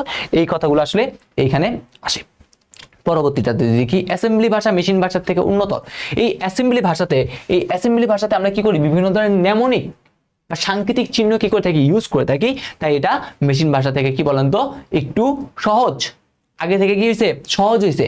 এখানে ভুল ত্রুটিগুলো আগে যেখানে অনেক বেশি সময় লাগতো, এখানে একটু কমে লেগেছে। ঠিক আছে, ভুল ত্রুটি বের করা, ভুল ত্রুটি সংশোধন করা, মানে ডিবাগিং করা, এটা আগে থেকে কি হয়েছে, সহজ হয়েছে। তারপর হচ্ছে লো লেভেল ল্যাঙ্গুয়েজের দুর্বলতায় হাই লেভেল ল্যাঙ্গুয়েজের উৎপত্তি। দেখেন, কোন একটা কার্য যদি দুর্বল থাকে, সেটা তো সবল করেই দেখা যায় নতুন একটা কিছু আছে, তাই না? এইখানেও সেম জিনিস। আগে 01 দ্বারা লেখা অনেক কষ্টকর ছিল, তাহলে এই 01 থেকে আমরা কি করছি, আস্তে আস্তে প্রথমে সাংকেতিক বা নেমনিক ইউজ করছি, তারপর আমরা কি করছি, এখন আমাদের যে ভাষাগুলো আছে সেটাই কিন্তু ব্যবহার করতেছি। সো এটাই হচ্ছে মেইনলি এখানে বলা হয়েছে। তারপর হচ্ছে সি এবং C++ এর মধ্যে যে পার্থক্যটা আছে সেটা এটা একটু করে আমরা দেখে নিব। দেন যদি আমরা আসি অনুবাদক প্রোগ্রাম কি? অনুবাদক প্রোগ্রাম হচ্ছে অন্য যে কোনো ভাষাকে কম্পিউটার ভাষাকে নিয়ে আসবে। মেইন কথা হচ্ছে উৎস প্রোগ্রামকে অবজেক্ট প্রোগ্রাম, উৎস মানে হচ্ছে অন্য যে কোনো ভাষা, 01 ছাড়া যা ইচ্ছা তা দিয়ে লিখবো, আর অবজেক্ট কি 01 এ লেখা। ঠিক আছে, তাহলে উৎস বা সোর্স প্রোগ্রামকে, উৎস বা সোর্স, ঠিক আছে, উৎস বা সোর্স মানে কি 0 এবং 1 ছাড়া। ঠিক আছে, অবজেক্ট প্রোগ্রাম বা বস্তু প্রোগ্রাম মানে কি 0 অথবা 1 দ্বারা লিখিত প্রোগ্রাম। ওকে, ডান। কম্পাইলার কি? কম্পাইলার হচ্ছে একত্রে, ঠিক আছে, সম্পূর্ণ যে জিনিসটা আছে, কম্পাইলার কি করে, কম্পাইলার হচ্ছে একসাথে কি করে, একসাথে অনুবাদ করে কে, কম্পাইলার। ঠিক আছে, তারপর আমাদের ইন্টারপ্রেটারের কথাও যদি বলি, ইন্টারপ্রেটারটা এখানে নাই, পরীক্ষায় আসতেই পারে। ইন্টারপ্রেটার জিনিসটা কি? ইন্টারপ্রেটারটা হচ্ছে যেই জিনিসটা লাইন বাই লাইন কি করে, অনুবাদ করে। আর অ্যাসেম্বলার কি? অ্যাসেম্বলি ভাষাকে অনুবাদ করে। কাকে? অ্যাসেম্বলি ভাষাকে কি করবে, অ্যাসেম্বলারটা অনুবাদ করবে। প্রত্যেকবার প্রোগ্রাম নির্বাহের সময় কম্পাইল করা প্রয়োজন ব্যাখ্যা করো। কম্পাইল 3 ধরনের কম্পাইলারের মধ্যে মানে অনুবাদক প্রোগ্রামের মধ্যে আমরা কম্পাইলারটাই বেশি ইউজ করি। এই কম্পাইলারটা যখন তুমি কি করবা, কম্পাইল যখন করা হয় তখন দেখা যায় যদি কোনো ভুল ত্রুটি থাকে, কম্পাইলার কি করে দেয়, এখানে এরকম একটা রেড মার্কিং করে দেয়, এই তোমার এই লাইনটাতে ভুল আছে, তুমি কি করো, ঠিক করো। ঠিক আছে, তখন তুমি এটা করতে পারো। সো এই কথাগুলো এখানে মেইনলি বলা হয়েছে, দেখে নিব। ইন্টারপ্রেটারের তুলনায় কম্পাইলার সুবিধাজনক। ইন্টারপ্রেটার কি করে, লাইন বাই লাইন অনুবাদ করে, কম্পাইলার একসাথে অনুবাদ করে, তাহলে অবশ্যই কম্পাইলার ভালো। ইন্টারপ্রেটারে টেস্টিং আর ডিবাগিংটা দ্রুততার সহিত হলেও প্রোগ্রাম নির্বাহে অনেক বেশি সময় নেয়। কিন্তু কম্পাইলার টেস্টিং আর ডিবাগিং এ সময় বেশি লাগলেও প্রোগ্রাম নির্বাহে কম সময় নেয়, কারণ ও একসাথে সকল ভুল তোমাকে দিয়ে দিচ্ছে, ও এক লাইনে ভুল দেখাচ্ছে। তাহলে এক লাইনে ভুল দেখায়, তুমি তো এক লাইন করে সংশোধন করতে করতে দেখা যাবে কি ওর একসাথে সবগুলো ভুল সংশোধন করা হয়ে গেছে। ঠিক আছে, এই কথাগুলো এখানে বলছে, পার্থক্যগুলো দেখে নিব। তারপর হচ্ছে প্রোগ্রাম তৈরি ধাপ। অ্যালগরিদম কি? আমরা একটা কোনো সমস্যা সমাধান করার সময় যে লিখিত রূপগুলো আছে, স্টেপ বাই স্টেপ যেগুলো লিখি পর্যায়ক্রমিক, ঠিক আছে, পর্যায়ক্রমিক ভাবে সেই জিনিসটাকেই অ্যালগরিদম বলেন। এই যুক্তিযুক্ত, যুক্তিসম্মত এবং কি পর্যায়ক্রমিক ভাবে। ফ্লোচার্ট কি? ওই লিখিত প্রোগ্রামটাকে আমি যখন চিত্রের মাধ্যমে প্রকাশ করব, ঠিক আছে, এই পর্যায়ক্রমিক ধাপগুলোকে আমি কি করব, চিত্রের সাহায্যে বা চিহ্নের সাহায্যে যখন প্রকাশ করব তখন সেটাকে বলে ফ্লোচার্ট। ফ্লোচার্টের অপর নাম কি? ফ্লোচার্টের অপর নাম হইতেছে প্রবাহ চিত্র। ডিবাগিং কাকে বলে? বাগ মানে ভুল, ডিবাগিং মানে হচ্ছে ভুলগুলা সংশোধন করা। সিনট্যাক্স এরর কি?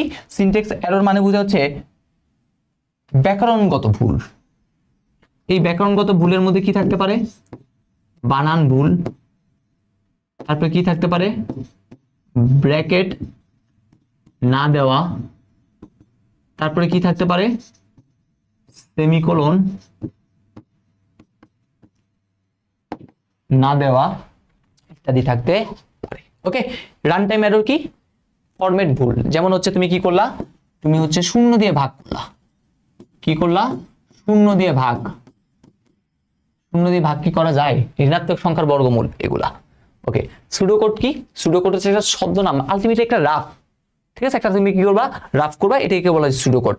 প্রত্যেকটা প্রোগ্রামের তিনটা অংশ থাকে। কি কি অংশ? প্রথম হচ্ছে ইনপুট, সেই ইনপুটটা কি হবে, সেই ইনপুট হচ্ছে প্রসেস হবে, মানে হচ্ছে প্রসেসিং। তারপরে কি থাকবে, তারপরে থাকবে হইতেছে আমাদের যে আউটপুটটা আছে সেই আউটপুট। ঠিক আছে, এই হচ্ছে তিনটা প্রসেসের মধ্যে অ্যালগরিদম কোডিং এর পূর্ব শর্ত। কোন একটা সমস্যা তুমি কোড লিখবা, কোড লিখার আগে কি কি বাংলায় আগে আমরা ডিসিশন নিব না, কি কি করব না করব, দেন সেটাকে কি করব, ফ্লোচার্টে নিব, দেন আমরা কি করব, কোডিং এ আসবো। ঠিক আছে, ওকে। তাহলে এটাই এখানে কথা বলা আছে। ডকুমেন্টেশন কেন করতে হয়? সাপোজ তোমার পুরো একটা প্রোগ্রাম সব ঠিক হয়ে গেছে, তুমি একদম ভুল টুটি সব কিছু কি করছো, ঠিক করে ফেলছো, তাহলে এখন সেটাকে অবশ্যই সংরক্ষণ করে রাখতে হবে। সাপোজ তুমি ওই জিনিসটাকে পরবর্তী সময় কি করতে চাচ্ছ, মডিফাই করতে চাচ্ছ, তখন তুমি কি করবা, ওইখান থেকে জাস্ট ধুমধাম করে ফেলবা। তাহলে এগুলো করার জন্য আলটিমেটলি কি দরকার, আমাদের মোটিভেশন করা দরকার। অ্যালগরিদম আর ফ্লোচার্টের মধ্যে পার্থক্যটা দেওয়া আছে, আমরা পারবো আশা করি। সুডো কোড প্রোগ্রামিং ভাষা নির্ভর নয়, এটা জাস্ট একটা হালকা রাফ খসড়া। ঠিক আছে, এটা কোনো সম্পর্ক নাই আমার প্রোগ্রামিং ভাষার। ওকে, ডিবাগিং ব্যাখ্যা করো। বাগ মানে কি, ভুল, আর ডিবাগ মানে কি, ভুলগুলো কি করা, সংশোধন করা। তাহলে ভুল সংশোধন করতে আমরা ডিবাগিং। তাহলে প্রথম হচ্ছে তিন ধরনের ভুল দেখতে পাই, একটা সিনট্যাক্স ভুল, লজিক্যাল ভুল, আর হচ্ছে কি রান টাইম এরর। ঠিক আছে, এইখানে হচ্ছে আমি একটু করে বলে দিই, এখানে হচ্ছে আপনারা আরেকটা ভুল দেখে নেবেন, অনেকগুলো ভুল তো দেখছি। আরেকটা কি আছে, লজিক্যাল ভুল। লজিক্যাল ভুল কাকে বলে, সেই কোশ্চেনটা হচ্ছে আপনারা কি করবেন, দেখে নেবেন। ওকে, যেখানে হচ্ছে কি লজিকের ভুল দেখা হবে। আচ্ছা, এই সিনট্যাক্স ভুল যখন করে কম্পিউটার, তখন দেখা যায় সে কম্পিউটারকে কি, সিনট্যাক্স ভুল যখন আপনি করবেন, তখন দেখা যায় কম্পিউটার আপনাকে একটা বার্তা দিবে, বলে এই অমুক লাইনে ভুল আছে, আপনাকে এরকম করে কি করে দেয়, একটা রেড মার্কিং করে দেয় কম্পাইল করার সময়। কিন্তু লজিক্যাল ভুলের ক্ষেত্রে এটা করে না। লজিক্যাল ভুল, সাপোজ আপনি যোগ করবেন নাকি বিয়োগ করবেন, এটা কি কম্পিউটার জানে না। আপনি যখন টেস্ট করবেন, তারপরে এই ভুলটা সম্পর্কে কি করতে পারবেন বলেন তো, জানতে পারবেন। ওকে, সো এইগুলো নিয়ে বলছে। এবার সেই সবচেয়ে গুরুত্বপূর্ণ টাইপ, সেটা হচ্ছে এটা। এইখান থেকে অনেক বেশি কোশ্চেন আসবে এখান থেকে। ওকে, তাহলে প্রথমে আছে হেডার ফাইল। সেটা কি, হেডার ফাইল কি, প্রত্যেক স্ট্যান্ডার্ড লাইব্রেরি ফাইল সমূহ ওই লাইব্রেরির সকল ফাংশন জন্য প্রোটোটাইপ ধারণ করে, সেটাকে বলে কি হেডার ফাইল। সাপোজ আমি যে বললাম প্রিন্টএফ ফাংশনের কাজ কি করা, আউটপুট প্রদর্শন করা।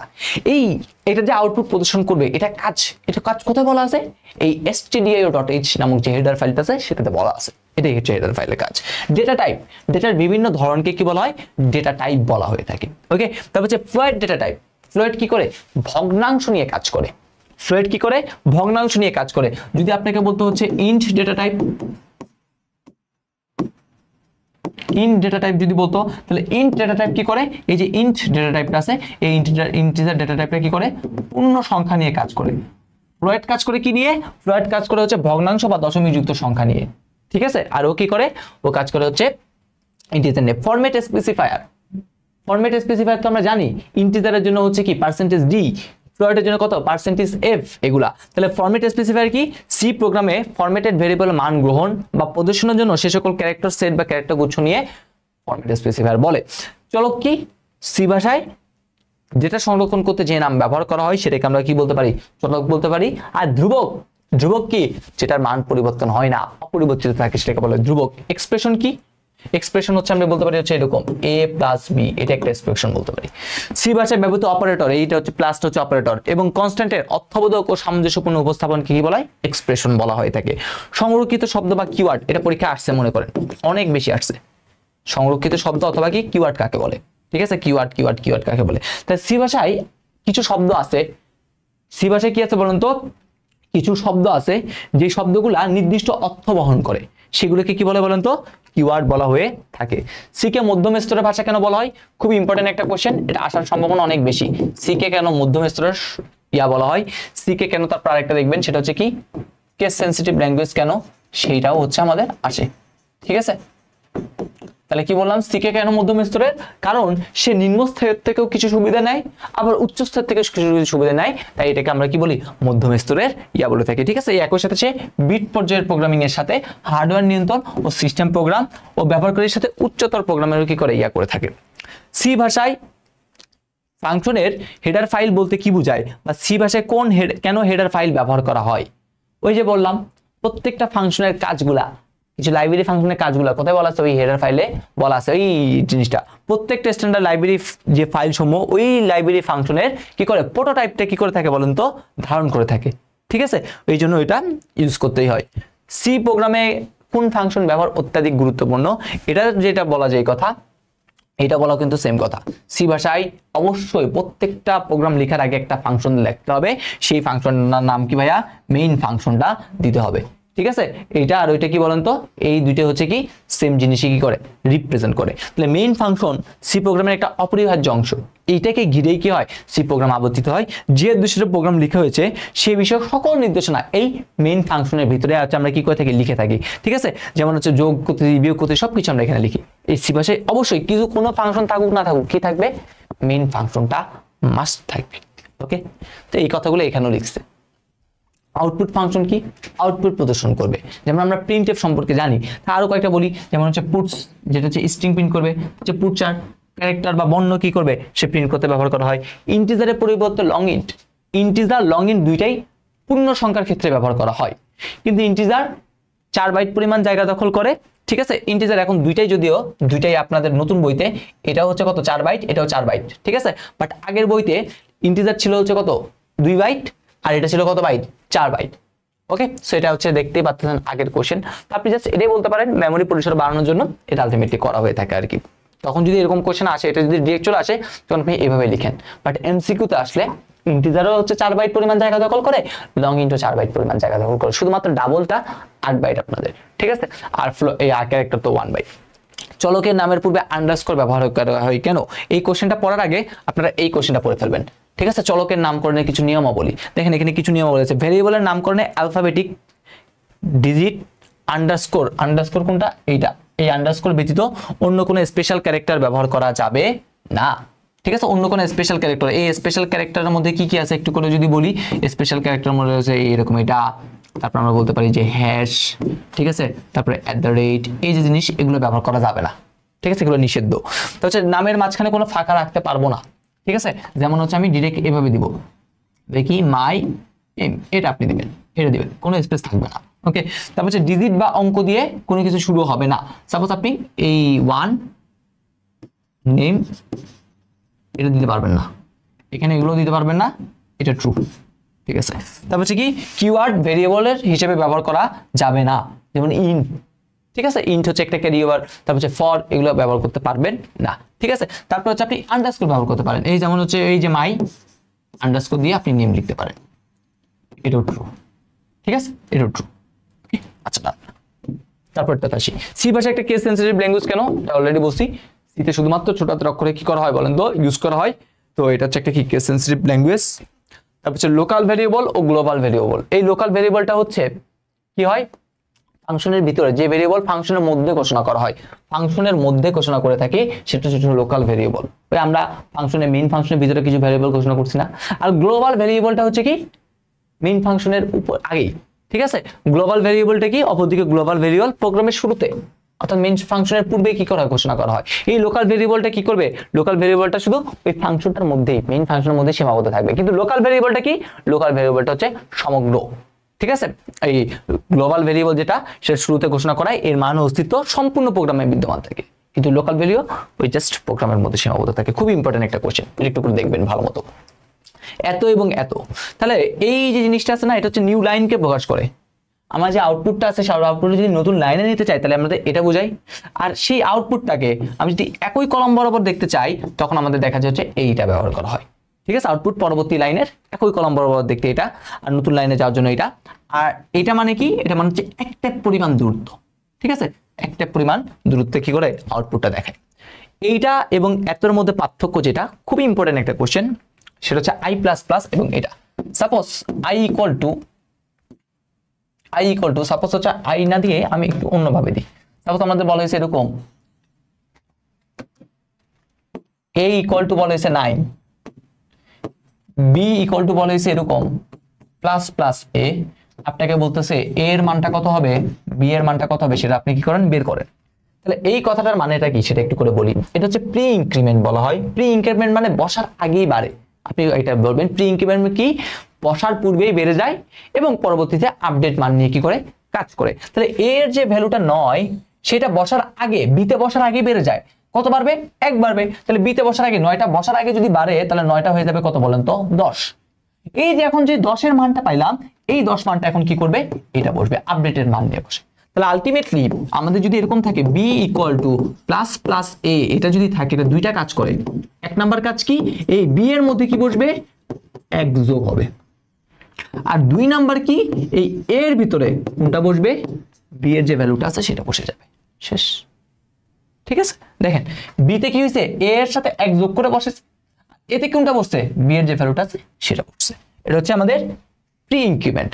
আর যদি এরকম থাকে আমাদের a = 9, b = a বসে, তাহলে a এর ভ্যালুটা কত, b এর ভ্যালুটা কত?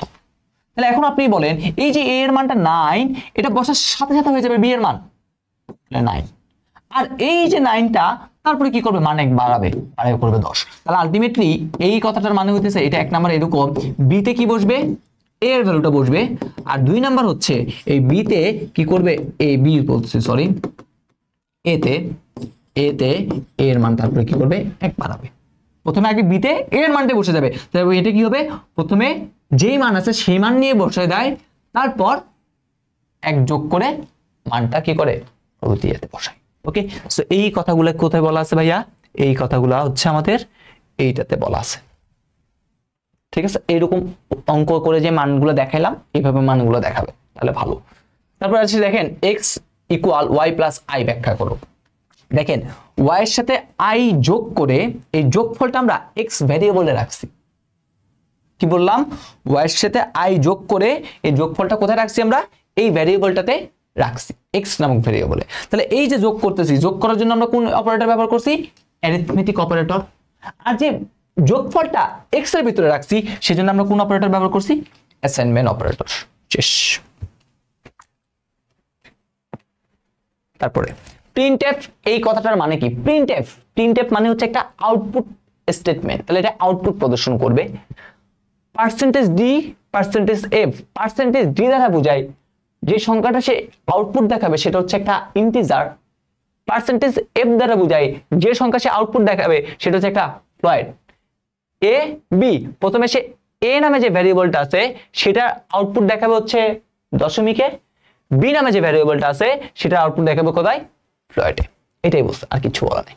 ঠিক আছে, সুতরাং a ও b হলো ভেরিয়েবল অ্যাড্রেস যা ইন্টিজার ও ফ্লয়েড ডেটা টাইপের ডেটা কি করবে?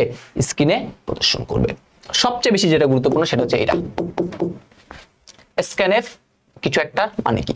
তাহলে প্রথমে বলবা scanf হচ্ছে একটা ইনপুট ফাংশন যার মধ্যে %f দ্বারা বোঝায় আমি যেই সংখ্যাটা ইনপুট নিচ্ছি সেটা হচ্ছে একটা কি সংখ্যা? ভগ্নাংশযুক্ত বা দশমিক যুক্ত সংখ্যা। অ্যাড্রেস অফ a মানে হচ্ছে এই সংখ্যাটা a নামক ভেরিয়েবলে মেমোরিতে কোথাও কি করতেছে? জায়গাটা দখল করতেছে। ঠিক আছে, এই কথাগুলো এখানে দিছে। আর সেমিকোলন তো প্রত্যেকটা স্টেটমেন্টের শেষে আমাদের দিতে হয়, এটা বলে দিবেন। ওকে, ডান। লজিক্যাল অপারেটর বলতে কি বুঝো? বিভিন্ন লজিক্যাল, ঠিক আছে, লজিক্যাল যে কাজগুলো আছে সেগুলো করবে। লজিক্যাল অপারেটর আলটিমেটলি আছে 3টা। এটা কাকে বোঝায়? এটা হচ্ছে আমাদের সেই লজিক্যাল এন্ড। এটা কাকে বোঝায়? Logical or. আর এটা কাকে বোঝায়? Logical not. Done. Loop statement থেকে কন্ট্রোল স্টেটমেন্ট কাকে বলে, লুপ কাকে বলে, এগুলো হচ্ছে একটু করে দেখে নেবেন। ফর আর ডু লুপের মধ্যে কোনটা সহজ? তাহলে অবশ্যই আমাদের যে ফর লুপটা আছে সেইটা ব্যবহার করাই কি বলেন তো সহজ। কারণ ফর লুপের ক্ষেত্রে প্রত্যেকবার সত্যই আগে চেক করবে, কিন্তু ডু লুপের ক্ষেত্রে প্রথমবার সত্য চেক করে না। প্রথমবার কোনো সত্য চেক করে না, দেন সে কি করে বলেন তো? কাজ করে। ঠিক আছে, তাই ডু লুপের ক্ষেত্রে একবার না একবার স্টেটমেন্টটা কাজ করবেই, কিন্তু ফর লুপে না। স্টেটমেন্ট কাজ করার আগে সবার আগে কি করবে? সত্যটা চেক করবে। অ্যারে এবং ফাংশন থেকে। তাহলে অ্যারে কি? অ্যারে হচ্ছে একটা সাধারণ ভ্যারিয়েবল নামের আওতায় মেমোরিতে পরপর সংরক্ষিত কি একই ডেটা টাইপের কতগুলো ডেটার সমষ্টি। ঠিক আছে, অথবা একদম সহজ কথা বলতে গেলে একই ডেটা টাইপের কতগুলো ভ্যারিয়েবলের সেট, সেটাকে কি বলা হয়? অ্যারে বলা হয়ে থাকে। ফাংশন কি? ফাংশন তো আমরা জানি সি প্রোগ্রামে কোনো নির্দিষ্ট কাজ সম্পাদনের জন্য কতগুলো স্টেটমেন্ট একটা ব্লকের মধ্যে যে নামে রাখা হয় তাকে কি বলা হয়? ফাংশন বলা হয়ে থাকে। লাইব্রেরি ফাংশন কি? ওই আগে থেকে কিছু ফাংশন তৈরি করা আছে যেগুলো আমরা ব্যবহার করে থাকি, কাজ করার সুবিধার্থে ব্যবহার করে থাকি আর কি। অ্যারেও চলে, কেক নয়। অ্যারে কি? অ্যারে হচ্ছে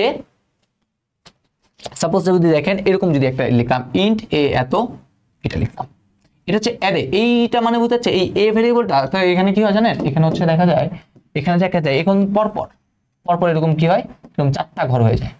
এই 4টা ঘর বসি না, এরকম 4টা ঘর, 1 2, তার প্রথম ঘরে হচ্ছে 5 6 7 8, এই ঘরটাকে বলা হচ্ছে এরকম A0, এটা হচ্ছে কত A1, এটা হচ্ছে অ্যারে ইন্ডেক্স লিখতেছি নিচে, এটা হচ্ছে A2 একসাথে।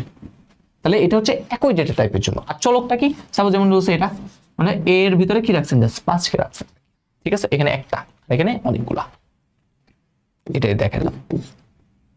ওকে, পরবর্তী ইন্ট মার্ক এত, এই কথাটা কি বোঝায়? তাহলে মার্ক নামে একটা ভেরিয়েবল হচ্ছে নাম, এটা হচ্ছে একটা অ্যারের নাম আর কি, এটা হচ্ছে তার ডেটা টাইপ। প্রথমটা হচ্ছে সারি, প্রথমটা কি বোঝায় সারি, দ্বিতীয়টা কি বোঝায় তার কলাম, 3টা সারি 4টা কলাম, 1 2 3টা সারি, 1 2 3 4টা হচ্ছে কি কলাম। তাহলে মোট উপাদান কত, 3 4 12, ঠিক আছে। তাহলে একটা দ্বিমাত্রিক অ্যারে কিভাবে লিখে, এটার গঠনটা দেখলাম, আশা করি বুঝতে পারছি। ওকে, শেষ। সি ভাষায় পূর্ব থেকে তৈরিকৃত ফাংশন ব্যবহার করো। পূর্ব থেকে আমাদের জন্য ওই প্রিন্টএফ, স্ক্যানএফ এগুলো কিন্তু পূর্ব থেকে তৈরি করা, আমরা জাস্ট ইউজ করতেছি, আশা করি কারণ কেন বুঝতে পারছি। তারপর যে সি ভাষায় কেন ফাংশন ব্যবহার করা হয়, ফাংশন ব্যবহার করলে সি ভাষা, ফাংশন হলো কোডের একটা অংশ যা নির্দিষ্ট কাজ করে, আর এই সি ভাষায় ব্যবহার করে প্রোগ্রামকে ছোট ছোট অংশে কি করে, এই ফাংশন ব্যবহার করা হলে কি হয়, সেটাকে ছোট ছোট অংশে ভাগ করে পুনরায় ব্যবহার করার জন্য কি করা হয়, কোড করা হয়। এইখানে হচ্ছে সিম্পল করে লিখে আছে। সি ভাষার শেষ লাইনে কেন রিটার্ন 0 দেওয়া হয়, এই কোশ্চেনটা আসার মতো, কেন রিটার্ন 0 দেওয়া হয়, ঠিক আছে। আমরা প্রত্যেকটা বুঝলাম না, প্রত্যেকটা ফাংশন কি থাকে বললাম তো, মেইন ফাংশন থাকে। এই মেইন ফাংশনের আগে আমরা একটা টাইপ দিই, কি টাইপ দিই, সাধারণত ইন্ট দিতে পারি। এই ইন্ট যখন আমরা দিব, ঠিক আছে, তখন দেখা যায় এই জিনিসটা মোটামুটি কাজ করে, দেখা যায় একদম সবার শেষে এসে কি করে, একটা রিটার্ন করে, কি রিটার্ন করে, একটা ভ্যালু রিটার্ন করে, সেটা হচ্ছে 0, এরকমই আলটিমেটলি, ঠিক আছে। এখানে সাপোজ কি আছে, এখানে মনে করেন সেটা আছে হ্যাশ ইনক্লুড কি দেওয়া আছে, stdio ডট কত h, ওকে। আচ্ছা, তো এখানে যদি বলি এই যে মেইন ফাংশনটা আছে, এই মেইন ফাংশনের রিটার্ন টাইপটা হচ্ছে কি ইন্টিজার, অর্থাৎ ফাংশনটা যখন মোটামুটি এই কাজটা যখন সবগুলো হয়ে যাবে, তখন সে বুঝাবে যে সকল কাজ সঠিকভাবে হয়েছে, তখন সে কি করবে, একটা ভ্যালু রিটার্ন করবে। কি ধরনের ভ্যালু, ইন্টিজার ভ্যালু। তাহলে ইন্টিজার ভ্যালু 0 থেকে সকল ধনাত্মক সংখ্যা, এই সে রিটার্ন করছে 0, এই কথাটা এখানে লিখছে, ঠিক আছে। সি ভাষায় প্রোগ্রাম রান করলে মেইন ফাংশন থেকে প্রোগ্রামটি চলা শুরু করে, এই মেইন ফাংশন থেকে প্রোগ্রাম চলা শুরু করে। ইন্টিমেন্ট হিসেবে এই মেইন ফাংশন ডিক্লেয়ার করা হলে কম্পাইলার ধরে নেয় ফাংশনটি যখন এক্সিকিউশন মানে শেষ হবে, তখন একটা ইন্টিজার রিটার্ন করবে। এই ইন্ট যেহেতু ধরছি, তো সে একটা ইন্টিজার ভ্যালু রিটার্ন করবে, তাই শেষ লাইনে কি হওয়ার হয়, রিটার্ন 0 লেখা হয়, ঠিক আছে। এই লেখার মূল যৌক্তিকতা হলো প্রোগ্রাম সকলভাবে শেষ হওয়ার পর এটা কি করে, সংকেত প্রদান করে, ঠিক আছে। ওকে, ডান। আমাদের এবার প্রথম ও দ্বিতীয় অধ্যায়, আলটিমেটলি প্রথম আর দ্বিতীয় অধ্যায়ের পড়াগুলো তো একদম মুখস্থ নির্ভর, এখানে তো অনেক কিছু বোঝার ছিল, সেজন্য হচ্ছে ভাইয়াগুলো বলে দিচ্ছি আর কি, ঠিক আছে। সো এগুলো যেহেতু মুখস্থ নির্ভর পড়াশোনা, এগুলো হচ্ছে আমরা স্লাইডেই রেখে দিয়েছি, তোমরা স্লাইডগুলো যদি ভালো মতো দেখো তাহলে ইনশাল্লাহ হয়ে যাবে। ওকে, সো আজকের ক্লাসে এতটুকু পর্যন্তই থাকবে। মোটামুটি ভাইয়া অলরেডি 3টা চ্যাপ্টারে কিন্তু একদম সুন্দর করে বলে দিছি, বাকি যে 2টা জিনিস আছে সেগুলোতে তোমরা স্লাইড থেকে কি করে নিও, দেখে নিও। তো সকলে ভালো থাকো, সুস্থ থাকো, দেখা হবে ইনশাল্লাহ পরবর্তী ক্লাসে। আসসালামু আলাইকুম আর বেস্ট অফ লাক।